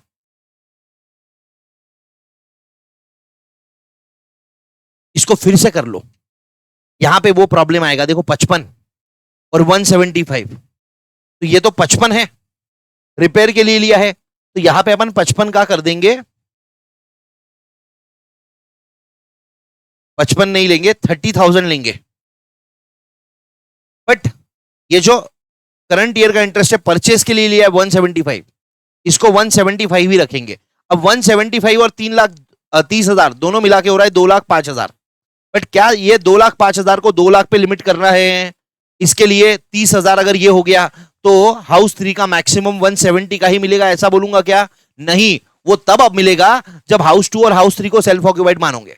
बट अगर आपने हाउस 1 और हाउस 3 को सेल्फ ऑक्यूपाइड माना, हाउस 1 को एंड हाउस 3 को आप सेल्फ ऑक्यूपाइड मान रहे हो, तो हाउस 1 का इंटरेस्ट है 0, हाउस 3 का इंटरेस्ट है 175, जो कि 175 रहेगा। यहां पे ये 175 की लिमिट को मत करना। अगर इंडिविजुअल हाउस, मैंने क्या बताया, अगर इंडिविजुअल हाउस का इंटरेस्ट लिमिट के बाहर जा रहा है तो उसको नेट ऑफ करो 30,000 से। बट अगर 2 हाउसेस का सेल्फ ऑक्यूपाइड जिनको मानने वाले हो, या 2 हाउसेस का जो इंटरेस्ट है वो मिलके अगर 2 लाख के ऊपर जा रहा है, तो उसको यहां मत करो, उसको फाइनल स्टेप में करना। मैंने बहुत क्लियरली बता दिया, जिनने क्लास में ध्यान दिया है पूरा 100% समझ में आ गया। इससे ज्यादा मैं टाइम इस पे वेस्ट नहीं करूंगा बॉस, ठीक है, डन। अब उसके बाद हमने क्वेश्चन सॉल्व करा था, तो क्या किया था हमने, ये सबका लेट आउट मान के इनकम निकाल ली थी। अब अगर आप न्यू टैक्स रिजीम कर रहे हो, तो न्यू टैक्स रिजीम में तो कुछ करने का काम ही नहीं है। जिसका लेट आउट में सबसे कम इनकम है उसको लेट आउट मान लो, और जिन दोनों का ज्यादा इनकम है उसको सेल्फ ऑक्यूपाइड मान लो, क्योंकि ये सेल्फ ऑक्यूपाइड 0 हो जाएगा और लेट आउट इसको मानेंगे तो आपका इनकम रहेगा 73,000। ठीक है, ये 73,000। 1 और 2 को सेल्फ ऑक्यूपाइड मानो, क्यों? क्योंकि सर यहां पे सेल्फ ऑक्यूपाइड में लॉस नहीं हो सकता, तो सेल्फ ऑक्यूपाइड में 0 होगा, ये 0 होगा, और ये इनकम हो जाएगी 73,640, जो कि मिनिमम रहेगा। अगर आप इसको और इसको, या सॉरी इसको और 1 और 3 को सेल्फ ऑक्यूपाइड मानते हो, तो आपकी इतनी इनकम आएगी, क्योंकि सेल्फ ऑक्यूपाइड में इनकम जीरो हो जाएगी। तो न्यू टैक्स रिजिम में जिस हाउस की इनकम लोएस्ट है उसको आपको लेट आउट मानना है, लेट आउट वाली इनकम, ठीक है। बट ये चीज आप ओल्ड में नहीं कर सकते, क्योंकि ओल्ड में सेल्फ ऑक्यूपाइड में लॉस भी रहता है, तो वहां पे लॉस पे भी ध्यान देना पड़ेगा। तो ये हमने करा था, शिफ्ट आउट किया है, तो ये एक को सेल्फ ऑक्यूपाइड माना, दूसरे को माना, तीसरे को लेट आउट माना, इतनी इनकम आई है। फिर पहले और तीसरे को सेल्फ ऑक्यूपाइड माना, दूसरे को लेट आउट माना, तो इतनी इनकम आई है। और फिर थर्ड में ऐसी आई है। तो जिसका मिनिमम है, ये वाला मिनिमम है, तो भैया ये वाला ऑप्शन हम लेंगे। 1 और 3 को सेल्फ ऑक्यूपाइड मानेंगे, 2 को लेट आउट मानेंगे। डन। हाँ, उसके बाद ये प्रेम वाला क्वेश्चन था, ये भी very good question it was, ठीक है। ये काई के बेसिस पे था, ये था on the basis of this, ठीक है। अब एक बार मैं आपको बुक पे लेके चलता हूं कि क्या क्या अपना हो गया है। सेल्फ ऑक्यूपाइड प्रॉपर्टी हो गया है। फिर सेकंड वाला पॉइंट, ये फुद्दू पॉइंट है। यहां पे मैंने आपको बोला था बस ट्रस्ट मी, यहां पे मैंने आपको बोला था ट्रस्ट मी। ये क्या क्वेश्चन है कि अगर लेट आउट प्रॉपर्टी को थोड़े टाइम के लिए आपने रेंट पे दिया है और थोड़े टाइम के लिए सेल्फ ऑक्यूपाइड है, तो मैंने आपको जो लॉजिक बचपन से बताया वही करने का है। लेट आउट प्रॉपर्टी के लिए जो एक्सपेक्टेड रेंट है वो पूरे साल का लेने का है, बट जो एक्चुअल रेंट है वो सिर्फ लेट आउट पीरियड का लेना है। मतलब यहां पे बंदा थोड़े टाइम के लिए खुद रहता है, मतलब 10 महीने वो खुद उसने रेंट पे दिया और बाद में 2 महीने वो खुद रह लिया, तो हम ये नहीं मानेंगे 2 महीने तू रहा, हम ये मानेंगे पूरे साल भर तू रहा है। तो एक्सपेक्टेड रेंट पूरे साल भर का लेंगे, but actual rent late out period का लेंगे। और फिर साल भर के एक्सपेक्टेड रेंट को लेट आउट पीरियड के एक्चुअल रेंट के साथ कंपेयर करेंगे। दैट्स इट, खत्म हो गई बात। टीम लेट आउट प्रॉपर्टी बता दिया मैंने आपको। अगर 2 से ज्यादा घर है और सब खुद के लिए यूज कर रहा है तो चॉइस है कि कोई भी 2 घर को सेल्फ ऑक्यूपाइड माने और बाकी घर को लेट आउट माने। जो डीम्ड लेट आउट प्रॉपर्टी है उसका एक्सपेक्टेड रेंट ही जीएवी रहेगा, क्योंकि एक्चुअल रेंट है नहीं। और एसओबी के केस में जीएवी विल बी 0, ठीक है। फिर ये फोर्थ वाला पॉइंट, नीचे पान की दुकान ऊपर गोरी का मकान, एक पार्ट सेल्फ ऑक्यूपाइड है और एक पार्ट लेट आउट है।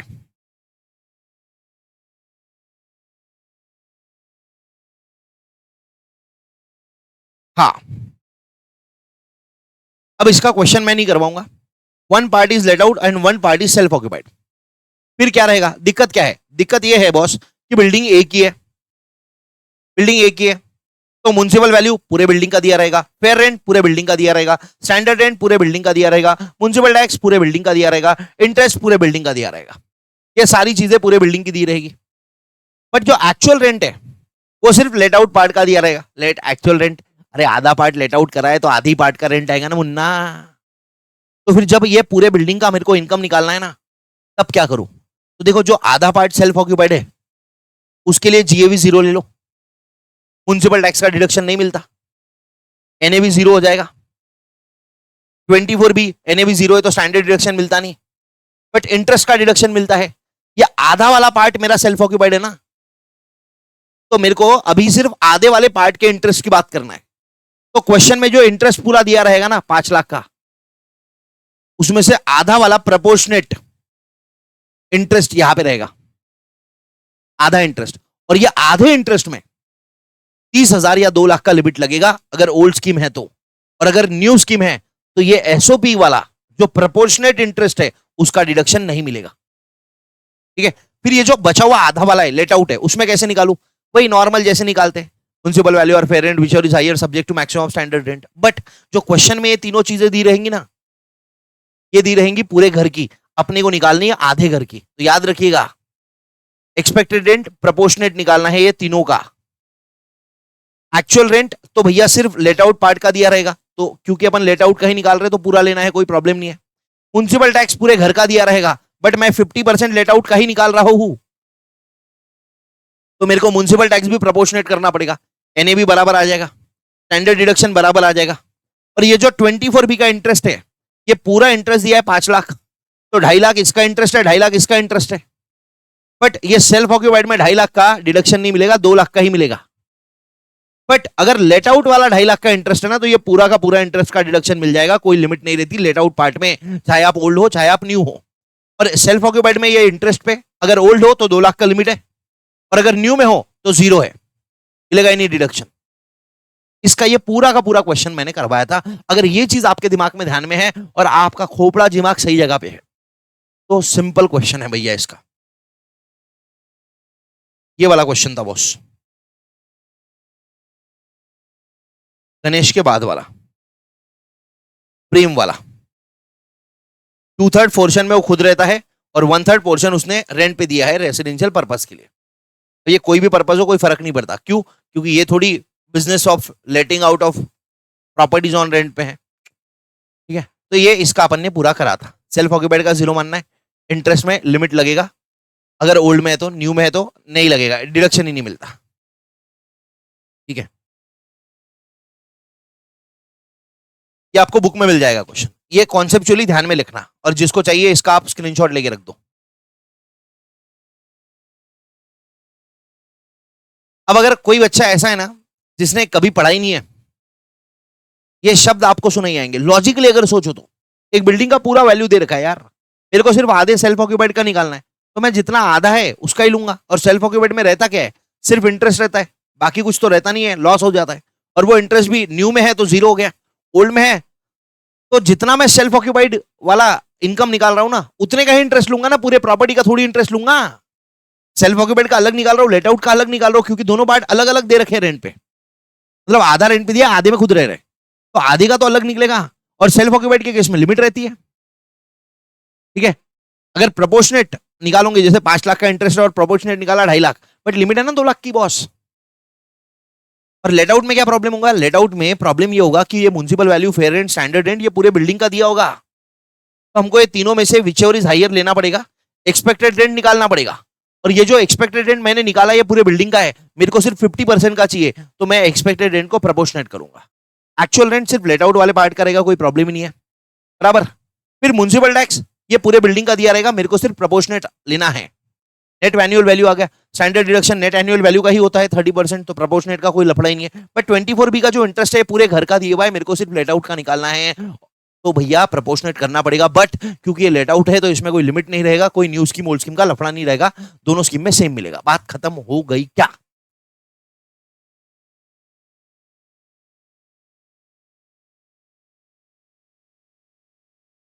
चलिए, आई होप लिख लिया होगा आपने। चलते, ये लिमिट का हो गया अपना, ये भी अपना हो गया। फिर अभी कभी कभी क्वेश्चन में कंपोजिट लेटिंग का एग्जांपल आता है, क्वेश्चन आता है। मतलब हाउस प्रॉपर्टी के साथ में आपने अदर सर्विसेज दिया या एसेट दिया, जैसे फर्निश्ड फ्लैट है, office with security guard, lift, और क्या बोलते हैं, पावर बैकअप है, होटल रूम्स है। तो इसमें क्या करना है, कैसे निकालना है? क्योंकि इसमें जो रेंट दिया रहेगा ना वो कंपोजिट आएगा, जैसे बिल्डिंग का भी रेंट है और अदर सर्विस के भी चार्जेस है या अदर एसेट्स का भी रेंट है। तो हमको क्वेश्चन ये पूछना है कि भैया जो कंपोजिट लेटिंग करी है आपने, इसमें हाउस प्रॉपर्टी और अदर सर्विसेज इनको सेपरेट किया जा सकता है क्या? अगर लेटिंग सेपरेबल है, मतलब हाउस प्रॉपर्टी का रेंट अलग दिया है और अदर सर्विसेज का रेंट अलग दिया है, तो हाउस प्रॉपर्टी का, बिल्डिंग का जो रेंट है वो जाएगा हाउस प्रॉपर्टी में और अदर सर्विसेज का रेंट जाएगा पीजीबीपी या आईएफओएस में। बट अगर लेटिंग सेपरेबल नहीं है तो पूरा का पूरा रेंट पीजीबीपी या आईएफओएस में जाएगा। जैसे फॉर एग्जांपल होटल रूम, मैंने इसका एग्जांपल लिया था। आप होटल रूम में जाके ऐसा नहीं बोल सकते ना कि भैया मेरे को है ना सिर्फ रूम दे दो, मैं नीचे गद्दा डाल के सो जाऊंगा, आप अपना बेड निकाल के लेके जाओ, आप अपनी अलमारी निकाल के लेके जाओ, ऐसा नहीं चलता। तो वहां पे लेटिंग सेपरेबल नहीं होती है। हॉस्टल, आप हॉस्टल में ऐसे नहीं बोल सकते हो कि मेरे को सिर्फ रूम दे दो, मेरे को बेड नहीं चाहिए, नहीं बोल सकते हो। तो ये कहा जाएगा, ये जाएगा पीजीबीपी या आईएफओएस में। इस पे क्वेश्चन भी नहीं बनता, क्वेश्चन बनता है इस पे। तो हमको यहाँ पे क्या क्या करना है? हमको यहाँ पे ये देखना है कि बिल्डिंग का रेंट कितना है। हमने इसका क्वेश्चन भी करे हुआ है, बढ़िया वाला, इसका वाला क्वेश्चन था ये वाला, संजू वाला, यहाँ पे पूरा दे दिया था। और ये क्वेश्चन बहुत ही डेंजर वाला था। क्यों? क्योंकि यहाँ पे 1 महीने का अनरियलाइज रेंट भी दिया था। तो अपने को क्या करना था, पहले ये 2,40,000 का जो रेंट है पूरे प्रॉपर्टी का, उसमें से अपन ने 2 पार्ट में डिवाइड किया था। जहां तक मेरे को याद है 177 था हाउस प्रॉपर्टी का और बचा हुआ 63 था अदर सर्विसेज का। तो 177 को 11 मंथ्स का ही मिला है, तो 11/12 किया था और इसको भी 11/12 किया था। ठीक है, ये तो मेरा एक्चुअल रेंट हो गया। फिर इसमें municipal value, fair rent, standard rent, ये तो ऑब्वियसली बिल्डिंग का ही दिया रहेगा, तो ये एक्चुअल रेंट आ गया। फिर ये एक्सपेक्टेड रेंट आ गया, एक्सपेक्टेड रेंट और actual rent which is higher करके जीए भी निकाल लिया। फिर municipal taxes paid by tenant दिया है, तो भैया ये माइनस नहीं हुआ था, माइनस नहीं हुआ था, जीएवी -0, एनएबी आ गया था। फिर एनएबी में से दो डिडक्शन मिलते हैं, एक स्टैंडर्ड डिडक्शन और दूसरा इंटरेस्ट का। तो इंटरेस्ट शायद यहाँ पे था नहीं, बट यहाँ पे अदर खर्चे थे, रिपेयर्स, इंश्योरेंस, कलेक्शन चार्जेस। तो ये सारे अपन ने, मैंने बोला था काट दिया। क्यों? क्योंकि 30% स्टैंडर्ड डिडक्शन मिलता, इनका डिडक्शन नहीं मिलेगा, ये मैंने कटवा दिया था आपको, है ना। फिर ये तो हाउस प्रॉपर्टी की इनकम आ गई, बट ये जो अदर सर्विसेज है जो पीजीबीपी में या आईएफओएस में टैक्सेबल होती है, ये अदर सर्विसेज का रेंट है, मतलब रिसीट है, इसमें से अदर सर्विसेज के खर्चे माइनस होंगे। तो याद रखना है, याद ये रखना है बॉस, कि जब आप ये पीजीबीपी आईएफओएस कर रहे हो, यहां पे एक्चुअल एक्सपेंडिचर्स का एक्चुअल बेसिस पे डिडक्शन मिलता, बट हाउस प्रॉपर्टी में एक्चुअल एक्सपेंडिचर्स का एक्चुअल बेसिस पे डिडक्शन नहीं मिलता, 30% स्टैंडर्ड डिडक्शन मिलता है। ठीक है, ये हमने कर लिया था। अगर आप देखोगे तो यहां पे अपनी बात हुई थी, ये देखो एक्चुअल एक्सपेंडिचर माइनस करे, बट हाउस प्रॉपर्टी में एक्चुअल एक्सपेंडिचर माइनस नहीं करे, है ना। ओके, फिर उसके बाद हम आए थे foreign house property. Foreign house property में कुछ जीवन में था ही नहीं। फॉरेन हाउस प्रॉपर्टी सिंपल है, प्रॉपर्टी का है इंडिया के बाहर है, प्रॉपर्टी इंडिया के बाहर है, मतलब इनकम इंडिया के बाहर अक्रू हो रही है, तो ये फॉरेन इनकम रहेगी। बट अगर फॉरेन हाउस प्रॉपर्टी की इनकम इंडिया में गलती से रिसीव हो जाती है तो इंडियन इनकम है, सबको टैक्सेबल है, चाहे आरओआर हो, आरएनओआर हो, एनआर हो। बट अगर फॉरेन हाउस प्रॉपर्टी है और नॉर्मली इनकम इंडिया के बाहर ही रिसीव हो रही है, क्या इनकम के बारे में कुछ बोला ही नहीं, रिसीव कहाँ हो रही है, तो हम ये मानेंगे कि इंडिया के बाहर ही रिसीव हो रही है, तो ये फॉरेन इनकम हो गई, सिर्फ आरओआर को टैक्सेबल है। बस यही करना है। और इसमें एक और चीज एक्स्ट्रा थी, सर ये पता चल गया आरओआर को फॉरेन हाउस प्रॉपर्टी की इनकम टैक्सेबल है, यहां पे दिया रहेगा फॉरेन करेंसी में, उसको आपको इंडियन करेंसी में कन्वर्ट करना है। पहले ये चेक कर लेना कि फॉरेन हाउस प्रॉपर्टी में खुद तो नहीं रहता इंसान, क्योंकि अपन ने जो एक क्वेश्चन करा था उस क्वेश्चन में ये समझ में आया था फॉरेन हाउस प्रॉपर्टी का, ये रोहिणी राज वाला, कि भैया इसके पास दो घर है, एक है एलए में, लॉस एंजलिस यूएसए में, और दूसरा है चेन्नई में। दोनों में खुद रहती है, जब यूएस में रहती है तो यूएस में रहती है, मतलब यूएस के घर में रहती है, और जब चेन्नई में रहती है तो चेन्नई में रहती है फ्लैट में। तो भैया दोनों सेल्फ ऑक्यूपाइड है, तो यहाँ पे जीवी का लफड़ा ही नहीं है। और मैंने आपको बताया था ये क्वेश्चन रादर बन जाता है इंटरेस्ट का, और इंटरेस्ट में भी यहाँ पे बहुत बढ़िया चीज दे रखी थी कि 1/7/2025 को ओनरशिप पोजीशन लिया है, कंप्लीशन हुआ है, तो ये 2025-26 आपका प्रीवियस ईयर ऑफ कंप्लीशन होता है। तो 25-26 के पहले वाला पार्ट ये पूरा प्री कंस्ट्रक्शन पीरियड में जाएगा, और ये जो है पूरा करंट ईयर में जाएगा।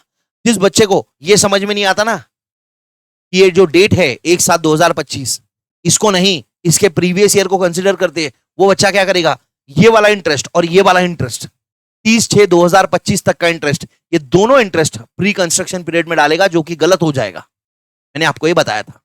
फिर उसके बाद इस कॉन्सेप्ट में, इस क्वेश्चन में रोहिणी रवि के एक और पॉइंट था, एरियर्स ऑफ रेंट मिल रहा, डायरेक्टली 60,000 दिया था, तो मैंने बोला था 70% टैक्सेबल है। अनरियलाइज रेंट या एरियर्स ऑफ रेंट जब रिकवर होता है तो 70% टैक्सेबल होता है, क्योंकि 30% स्टैंडर्ड डिडक्शन है। अगर ये तब मिल जाता था तो 30% स्टैंडर्ड डिडक्शन माइनस होता था, तो अब मिल रहा है तो अभी भी 30% स्टैंडर्ड डिडक्शन माइनस होगा। बाकी हाउस प्रॉपर्टी में कुछ अलग नहीं है, ठीक है। और अगर गलती से फॉरेन हाउस प्रॉपर्टी को रेंट पे दिया है तो क्या करेंगे, कुछ नहीं, ग्रॉस एनुअल वैल्यू निकालेंगे। कैसे? Expected rent. अब फॉरेन का एक्सपेक्टेड रेंट का डेटा दिया रहेगा तो मोस्टली नहीं दिया होता है, बट एक्चुअल रेंट का डेटा दिया हो सकता है। ये एक्चुअल रेंट आएगा डॉलर्स में या फॉरेन करेंसी में, उसको अपने कन्वर्ट करना है इंडियन करेंसी में। फिर उसके बाद म्युनिसिपल टैक्सेस जो पे करे हैं, क्योंकि फॉरेन में हाउस प्रॉपर्टी है तो फॉरेन में किसी म्युनिसिपल कॉर्पोरेशन को पे करे होंगे या फॉरेन के किसी म्युनिसिपल अथॉरिटीज को पे करे होंगे, तो वो म्युनिसिपल अथॉरिटीज को जो फॉरेन में चार्जेस पे करे हैं उसको पहले इंडिया में इंडियन करेंसी में कन्वर्ट करके माइनस कर दो। बट माइनस तभी होंगे म्युनिसिपल टैक्सेस अगर आपने फॉरेन गवर्नमेंट को या फॉरेन अथॉरिटीज को टैक्स काट के दिए हैं, म्युनिसिपल टैक्सेस माइनस हो जाएंगे। अगर कुछ नहीं बोला है कि टैक्स काटा नहीं काटा तो आप मानना काट लिया। अगर क्वेश्चन में स्पेसिफिकली बोला है टैक्स नहीं काटा तो आप माइनस कर देना, माइनस मत करना, इग्नोर कर देना। तो ग्रॉस एनुअल वैल्यू आ गई जो कि एक्चुअल में एक्सपेक्टेड एक्चुअल रेंट रहेगा। जीएवी माइनस हो गया क्योंकि म्युनिसिपल टैक्स फॉरेन गवर्नमेंट को जो पे करते हैं उसका डिडक्शन मिलता।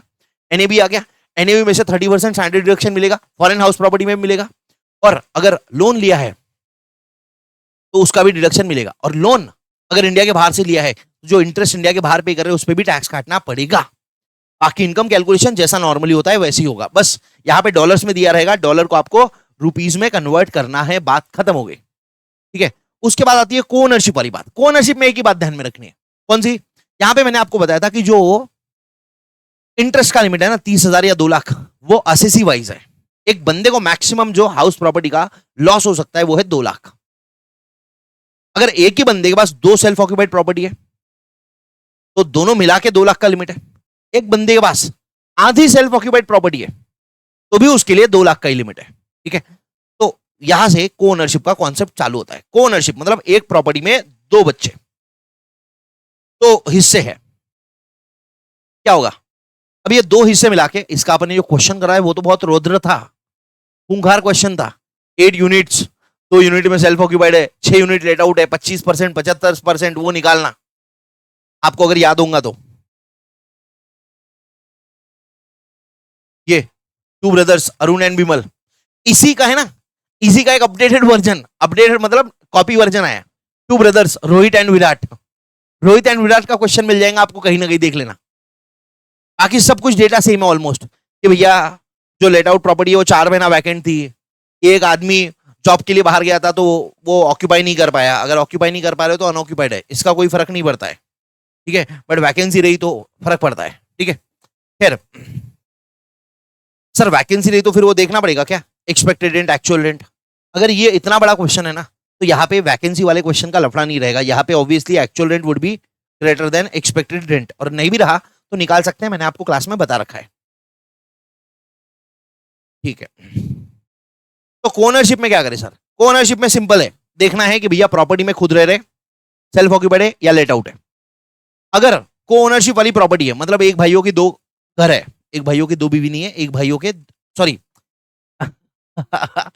2 भाइयों के एक घर है, मतलब 2 मिला के एक घर है, एक का आधा दूसरे का आधा, तो उसको बोलते हैं को ओन्ड प्रॉपर्टी।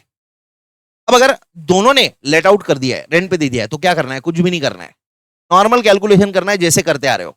हाउस प्रॉपर्टी की इनकम निकालनी है जैसे नॉर्मली निकालते आ रहे हो वैसे, क्योंकि लेट आउट में तो कोई लिमिट नहीं है, कुछ नहीं है, कुछ नहीं है, जैसे नॉर्मल इनकम निकाल रहे वैसे निकालना है, और बाद में जो इनकम आई है वो दोनों भाइयों में डिवाइड कर देना है, अगर लेट आउट है तो। बट अगर सेल्फ ऑक्यूपाइड है तो मतलब ए भी रह रहा है बी भी रह रहा है, उसमें क्या करें सर? तो कुछ नहीं, सेल्फ ऑक्यूपाइड में क्या होता है, जीएबी 0, म्युनिसिपल टैक्स का डिडक्शन नहीं मिलता है, एनएबी 0, 24A का स्टैंडर्ड डिडक्शन 0, 24B का इंटरेस्ट मिलता है। बट 24B का इंटरेस्ट जो है सेल्फ ऑक्यूपाइड में लिमिट रहता है, और वो लिमिट मैंने अभी स्टार्टिंग करने के पहले ही बताया 80 का है। मतलब यहाँ पे पूरे घर का मिला के 2 लाख का लिमिट नहीं है, ए को 2 लाख का लिमिट अलग है, बी को 2 लाख का लिमिट अलग है, लिमिट अलग है। क्यों? क्योंकि लिमिट्स असेसी वाइज है इनकम टैक्स में। ठीक है, तो उसका एक क्वेश्चन दिया था मैंने कि अगर इंटरेस्ट 5 लाख है तो 2.5 लाख इसको, 2.5 लाख इसको, बट लिमिट रहेगी 2 लाख इसको मिलेगा, 2 लाख इसको मिलेगा। अगर हाउस प्रॉपर्टी का 2 लाख है, आप बोल रहे हो 5 लाख का इंटरेस्ट है तो पूरे हाउस प्रॉपर्टी को मिला के 2 लाख का लिमिट है, और 1 लाख का डिडक्शन ए को मिलेगा, 1 लाख का डिडक्शन बी को मिलेगा, तो वो गलत कॉन्सेप्ट है। ठीक है, फिर यहां पे मैंने दे रखा है आपको self occupied property, NAB 0, 24A 0, 24B 2 lakh, both अलग अलग मिलेगा ओनली इन ओल्ड स्कीम। अगर न्यू स्कीम है तो न्यू स्कीम में सबको मिलेगा 0 कद्दू। Late out property calculate income normally, income 4,80,000 आ रही है फॉर एग्जांपल, ए को 240 दो, बी को 240 दो। ठीक है, यहां पे मैंने एक अच्छी चीज दे रखी थी आपको क्लास में, अगर करवाई थी आपको याद होगा तो। सिंपल क्वेश्चन अगर आया तो क्या होगा, हाउस प्रॉपर्टी दी रहेगी, उसका डेटा दिया रहेगा, बोला रहेगा सेल्फ ऑक्यूपाइड है या लेट आउट है। सेल्फ ऑक्यूपाइड रही तो क्या करोगे, ऐसी इनकम निकालोगे, सब कुछ 0, ए को इंटरेस्ट का डिडक्शन मिलेगा, बी को इंटरेस्ट का डिडक्शन मिलेगा आधा आधा, और लिमिट ए के लिए 2 लाख अलग, बी के लिए 2 लाख अलग, अगर ओल्ड स्कीम में तो। न्यू में तो 0 0, ए के लिए 0, बी के लिए 0। तो ऐसे क्वेश्चन में यूजुअली क्वेश्चन ओल्ड स्कीम का आएगा। क्यों? क्योंकि न्यू स्कीम में सब कुछ कचरा हो गया है, सब 0 है, दिमाग ही नहीं लगाना है लिमिट विमिट का। ठीक है, लेट आउट प्रॉपर्टी तो क्या करना, कुछ भी नहीं करना, जो डेटा दिया है उससे इनकम निकालना, और जो इनकम आ रही है वो दोनों भाइयों में बांट देना। ठीक है, प्रॉब्लम तब आएगी जब एक हाउस प्रॉपर्टी दिया है, जैसा आपने क्वेश्चन में दिया है 8 यूनिट्स है उसमें, तो भाई एक एक यूनिट में रहते हैं, मतलब 2 यूनिट सेल्फ ऑक्यूपाइड है और 6 यूनिट लेट आउट है। तो सेल्फ ऑक्यूपाइड हो गया 25% और लेट आउट हो गया बचा हुआ 75%। 2/8 मतलब 25% सेल्फ ऑक्यूपाइड, और 6/8 मतलब 75% लेट आउट प्रॉपर्टी। पर जो डेटा दिया रहेगा आपको वो पूरे बिल्डिंग का दिया रहेगा, तो आपको लेट आउट में municipal value, fair rent, standard rent proportionate करना पड़ेगा। सेल्फ ऑक्यूपाइड में तो कोई प्रॉब्लम ही नहीं है, सेल्फ ऑक्यूपाइड में 2 यूनिट के लिए जीएबी 0, एनएबी 0 सब हो गया, और इंटरेस्ट का प्रोपोर्शनेट करके ले लेना है। बट लेट आउट में प्रॉब्लम आएगा, क्योंकि एक्चुअल रेंट रहेगा अपने पास लेट आउट वाला पार्ट, बट जो एक्सपेक्टेड रेंट रहेगा वो 100% वाला पार्ट रहेगा। अपने को प्रपोर्शनेट करना है, काय का वाला, लेट आउट पार्ट वाला प्रपोर्शनेट एक्सपेक्टेड रेंट लेना है, बरोबर। क्वेश्चन करवाओ, नहीं भाई नहीं नहीं नहीं नहीं नहीं, माफ करना, ठीक है। हाँ, ये तब की बात है, ये सब तब होता है जब दोनों भाइयों के हिस्से, शेयर्स पता है। अगर दोनों भाइयों के शेयर पता नहीं है तो क्या होगा, जो हाउस प्रॉपर्टी से होने वाली इनकम है उनके एओपी के हाथों में टैक्सेबल होगी, ठीक है। प्लस उसमें एक और पॉइंट था जो मैंने बताया था कि अगर कोई एक भाई है, कोई एक भाई है, इधर गया भाई तू, या ए, ठीक है, ए के पास ये प्रॉपर्टी का आधा हिस्सा है और ए की खुद की दूसरी प्रॉपर्टी अलग है, उस पे भी इंटरेस्ट मिल रहा है, इस पे भी इंटरेस्ट मिल रहा है, तो ए के लिए लिमिट है 2 लाख का। मतलब जो दूसरी उसकी खुद की 100% वाली प्रॉपर्टी है उसका इंटरेस्ट, प्लस उसकी जो ये को ओनरशिप वाली प्रॉपर्टी है इसका इंटरेस्ट, दोनों का इंटरेस्ट मिला के मैक्सिमम 2 लाख का डिडक्शन मिल सकता है। यहां पे लिखा है maximum deduction of interest to each co owner in respect of interest payable on loan taken for co owned house property and interest payable on loan taken for another self occupied property, दोनों मिला के 30 लाख का limit है। मैंने बताया था SSC wise limit है, ये बात याद रख लो, बाकी सब सारे कॉन्सेप्ट इस कॉन्सेप्ट के अंदर समा जाएंगे। क्योंकि जब लॉ बनाया था ना, यही सोच के बनाया था कि एक आदमी को मैक्सिमम सेल्फ ऑक्यूपाइड के लिए 2 लाख का इंटरेस्ट का डिडक्शन देंगे, बात खत्म है, क्लियर है। फिर ये अरुण बिमल था, मैं आपको स्ट्रांगली रेकमेंड करूंगा ये क्वेश्चन आप कर लो। जो बच्चा मेरे से क्लास नहीं करा है, जिनने क्लास करा है उसमें अपन ने पेट भर के कर रखा है ये क्वेश्चन को बढ़िया से। फिर एक लास्ट वाला कॉन्सेप्ट आता है अनरियलाइज रेंट या arrears of rent. Unrealise rent मतलब जो पहले मिला नहीं था, फिर मैंने उसको बद्दुआ दिया, फिर उसके बच्चे आड़े टेढ़े हो गए, मैंने बताया था आपको क्लास में, बच्चे आड़े टेढ़े हो गए, फिर उसने किसी पंडित को बोला कि भैया मेरा बच्चा टेढ़ा निकल गया, कैसे क्या करूं बताओ। तो पंडित ने बोला भैया आपने किसी भले इंसान के पैसे डुबाए, उसको ध्यान में आया, उसने प्रणव चांडक सर के पैसे डुबाए, उसने मेरे को वो रेंट का पैसा लाके दिया, तो उसको बोलते हैं रिकवरी ऑफ अनरियलाइज रेंट।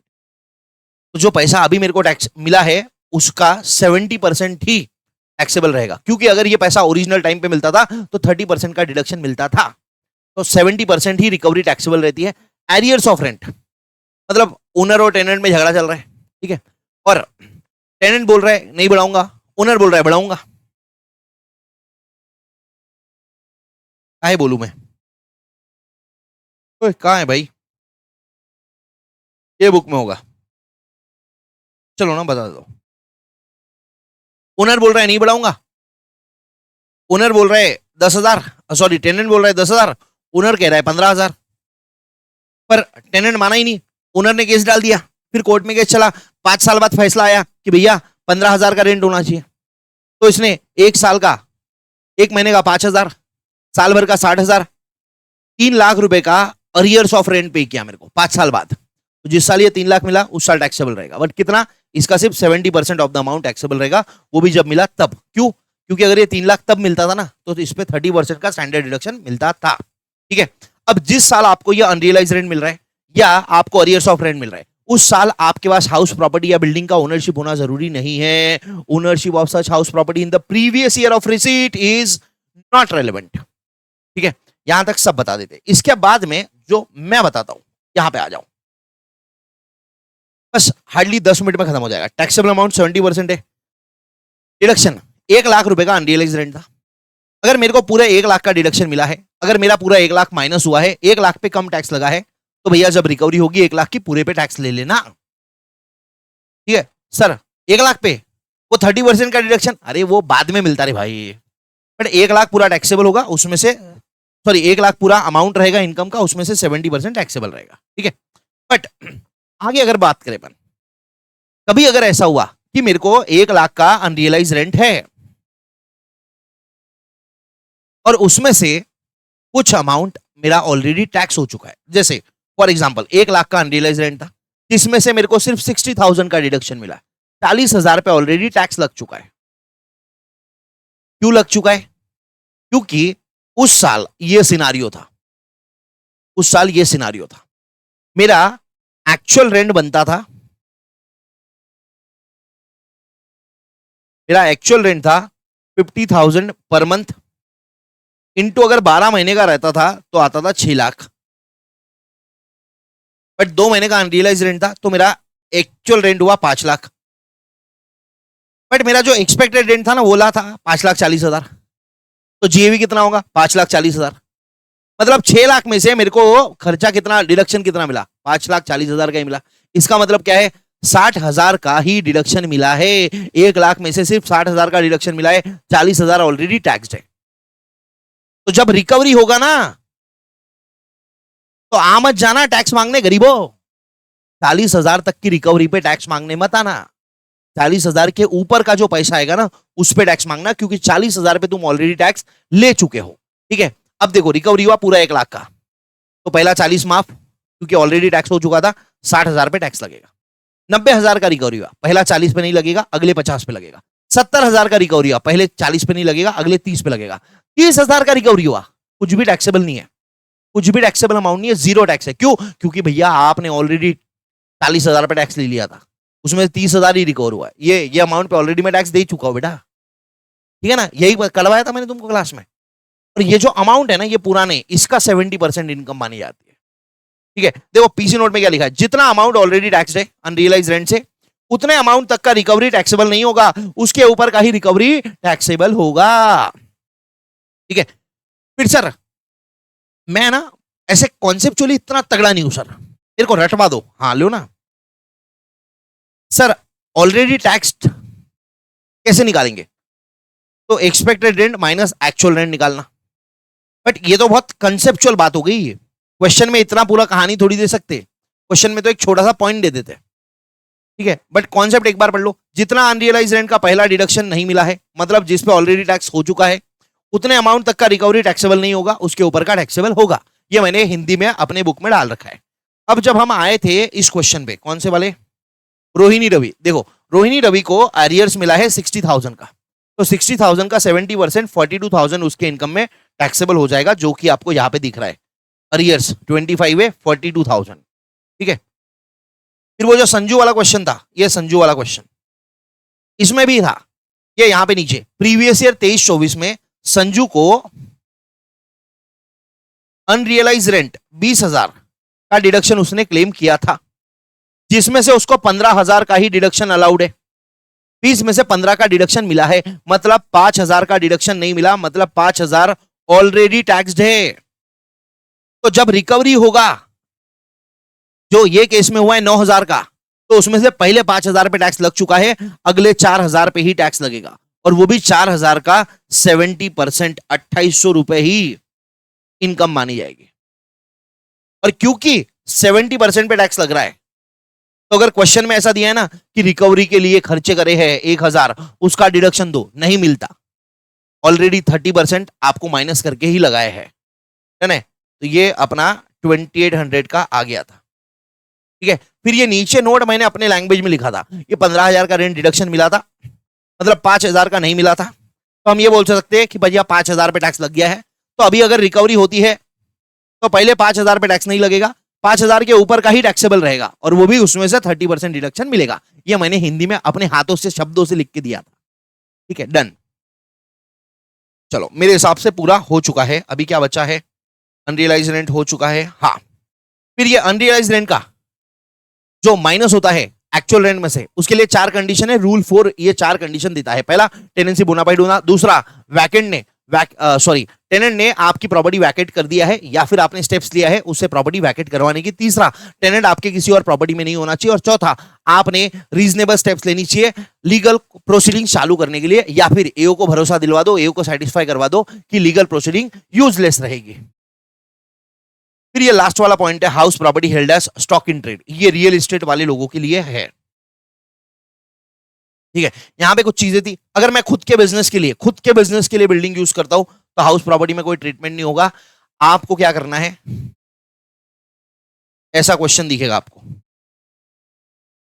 16, नहीं यहां नहीं है, कहा गया बेटा, ये आधा खुद के बिजनेस के लिए यूज कर रहे हैं और आधा मैनेजर को दिया है, मैनेजर भी बिजनेस का है, तो ये बी की इनकम ही नहीं निकाली थी अपन ने, बी का इनकम 0 रहेगा। ए में देखो लेट आउट क्या है बिजनेस के लिए, तो भैया ये लेट आउट में आएगा, सी देखो, सी बिल्डिंग आपने रेसिडेंशियल पर्पस के लिए लेट आउट करी, क्या फर्क पड़ रहा है? आपने लेट आउट कर दी ना, आगे वाला उसमें खुद रहे, बिजनेस करे, कोई फर्क नहीं पड़ रहा। ये सेल्फ ऑक्यूपाइड है, इसका ये भी जीरो रहेगा। ऐसा अपन ने इसका कैलकुलेशन करा था, आई होप आपको याद होगा। ठीक है, फिर कुछ स्पेशल चीजें थी जो मैंने बताई थी आपको कि ये अपन ने स्टार्टिंग में छोड़ रखे थे कि भैया अगर खुद के बिजनेस के लिए हाउस प्रॉपर्टी यूज करी तो कोई ट्रीटमेंट नहीं होगा यहाँ पे। ठीक है, अगर रेंटिंग ऑफ हाउस प्रॉपर्टी के बिजनेस में पेज 1 पे डायग्राम दिया और आप कमर्शियल प्रॉपर्टीज रेंट पे देते हो तो पीजीबीपी में जाएगी इनकम। अगर आप रेसिडेंशियल प्रॉपर्टी रेंट पे देते हो तो हाउस प्रॉपर्टी में जाएंगे आपकी इनकम। बट अगर आप house property as a stock in trade held करते हो, मतलब आप बिल्डर हो, प्रॉपर्टीज बेचना आपका काम है, रेंट पे देना ये वाला बात हो गया। यहां पे प्रॉपर्टीज बेचना आपका काम है, आप बिल्डर हो। ठीक है, आपने बहुत सारे फ्लैट्स बनाए, 1000 फ्लैट्स बनाए, क्या जरूरी है सारे बेचे जाएंगे? नहीं, कुछ अनसोल्ड भी रह सकते हैं। मान के लो 100 अनसोल्ड रह गए, तो क्या ये बोल दिया जाएगा कि ये 100 फ्लैट्स जो बेचे नहीं हैं ये आपके सेल्फ ऑक्यूपाइड प्रॉपर्टी है, ये आपकी अनऑक्यूपाइड प्रॉपर्टी है और इससे होने वाली इनकम आपके हाथों में टैक्सेबल कर देंगे? अरे पागल हो गया, कुछ भी ऐसे थोड़ी चलता। क्योंकि 2 सेल्फ ऑक्यूपाइड चलती है, उससे ज्यादा डीम्ड लेट आउट है बोले, और इसका एक्सपेक्टेड रेंट आपके सर पे मन दिया जाएगा।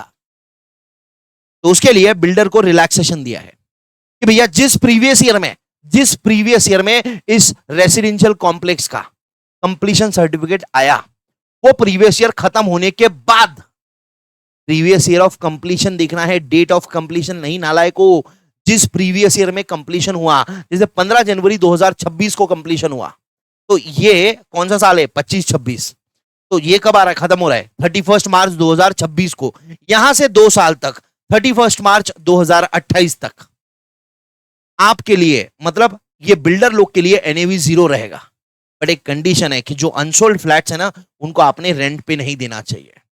अगर अनसोल्ड फ्लैट्स बिल्डर ने रेंट पे दे दिया तो क्या होगा? फिर तो उससे होने वाली इनकम दबा के हाउस प्रॉपर्टी में टैक्सेबल रहेगी। ठीक है, तो ये बिल्डर्स के लिए कंसेशन था कि अगर भैया आपने इनकम अनसोल्ड प्रॉपर्टीज को रेंट पे नहीं दिया है, तो प्रीवियस ईयर ऑफ कंप्लीशन के 2 साल के बाद में, प्रीवियस कंप्लीशन सर्टिफिकेट जब आता है, वो ईयर जब खत्म होता है, वहां से 2 साल तक एनईबी आपका 0 रहेगा, मतलब आपको टैक्स नहीं लगेगा। ठीक है, डन। उसके बाद ये तो ठीक है, फालतू का चीज था, ये मैं इसको अभी नहीं ले रहा हूं। End of chapter. आगे ये बता, अच्छा ये बता रखा है मैंने ना, ये मैंने बता दिया आपको कि एनुअल वैल्यू 2 साल तक 0 है। कब से? From the end of the financial year खत्म होने के बाद से। इन विच कंप्लीशन सर्टिफिकेट इज ऑब्टेन्ड, अगर नॉट लेट आउट, अगर लेट आउट नहीं करी तो। ठीक है, उसके बाद में एक और चीज था यार, सप्लीमेंट्री लेटिंग। मतलब आप अपने बिजनेस के लिए सप्लीमेंट्री लेटिंग करते हो। मैंने बताया था, स्कूल को दिया, बैंक के लिए, या फिर फैक्ट्री के बाजू में आपने कॉम्प्लेक्स बना दिया, रेसिडेंशियल कॉम्प्लेक्स, अपने लेबर्स को रहने के लिए, क्योंकि वो लेट आते थे। तो जो लेटिंग आउट आपने करा है, स्कूल में आपने बैंक को अपना जगह रेंट पे दिया है, बिल्डिंग रेंट पे दिया है, या फिर फैक्ट्री के बाजू में आपने एक बिल्डिंग बनाई कमर्शियल, सॉरी रेसिडेंशियल, और वहां पे वर्कर लोग को रेंट पे दिया है, भैया 5000 रुपए में तुम यहीं पे रहो, मतलब एटलीस्ट टाइम पे तो आ जाओगे, रेलवे क्रॉसिंग का बहाना तो नहीं दोगे। मैंने बताया था आपको क्लास में। तो उस केस में जो रेंट आपको मिल रहा है, ये क्यों मिल रहा है? ये लेटिंग आउट आपने क्यों करी है? ताकि आपका बिजनेस स्मूथली एफिशिएंटली चलता रहे। आपके बिजनेस के पर्पस के लिए आप अगर लेट आउट करते हो हाउस प्रॉपर्टी को, तो उससे होने वाली इनकम पीजीबीपी में जाएगी। और क्योंकि अगर इनकम पीजीबीपी में जाएगी तो पीजीबीपी में सारे खर्चों का डिडक्शन भी मिलेगा। एग्जांपल दिया है, पब्लिक स्कूल बैंक को बैंक को अपनी बिल्डिंग रेंट पे दे रही है उसका। ठीक है, उसके बाद ये थ्योरी वाला पार्ट है, सेक्शन 27, बिल्कुल भी 0 इंटरेस्ट है मेरे को ये पढ़ाने के लिए। आप चाहो तो आप इसको खुद से पढ़ लीजिएगा, है ना? ठीक है, चलिए, दैट्स इट। हाउस प्रॉपर्टी मेरे हिसाब से पूरा A to Z कंप्लीट हो गया 1.5 घंटे के अंदर। अपन मिलते हैं अगले चैप्टर में, पीजीबीपी में। अगर कोई बच्चा इसको यूट्यूब पे देख रहा है, नया है, प्लीज चैनल को सब्सक्राइब जरूर कर देना। और अगर सही में अच्छा लग रहा है, अगर आप यहां तक आ गए हो तो ऑब्वियसली आपको अच्छा लगा है, प्लीज जो भी आपका दोस्त है CA में कुछ भी कर रहा है, टैक्स कर रहा है, तो ये चीज उसको एप्लीकेबल रहेगी और उसको इससे बहुत मदद हो जाएगी। अगेन, ये कॉन्सेप्ट बुक को ऑर्डर करने का लिंक वीडियो के डिस्क्रिप्शन में मिल जाएगा आपको, वेबसाइट से आप परचेस कर सकते हो। Thank you very much. मिलता हूँ आपसे अगले वीडियो में, तब तक के लिए bye bye, take care, thank you guys.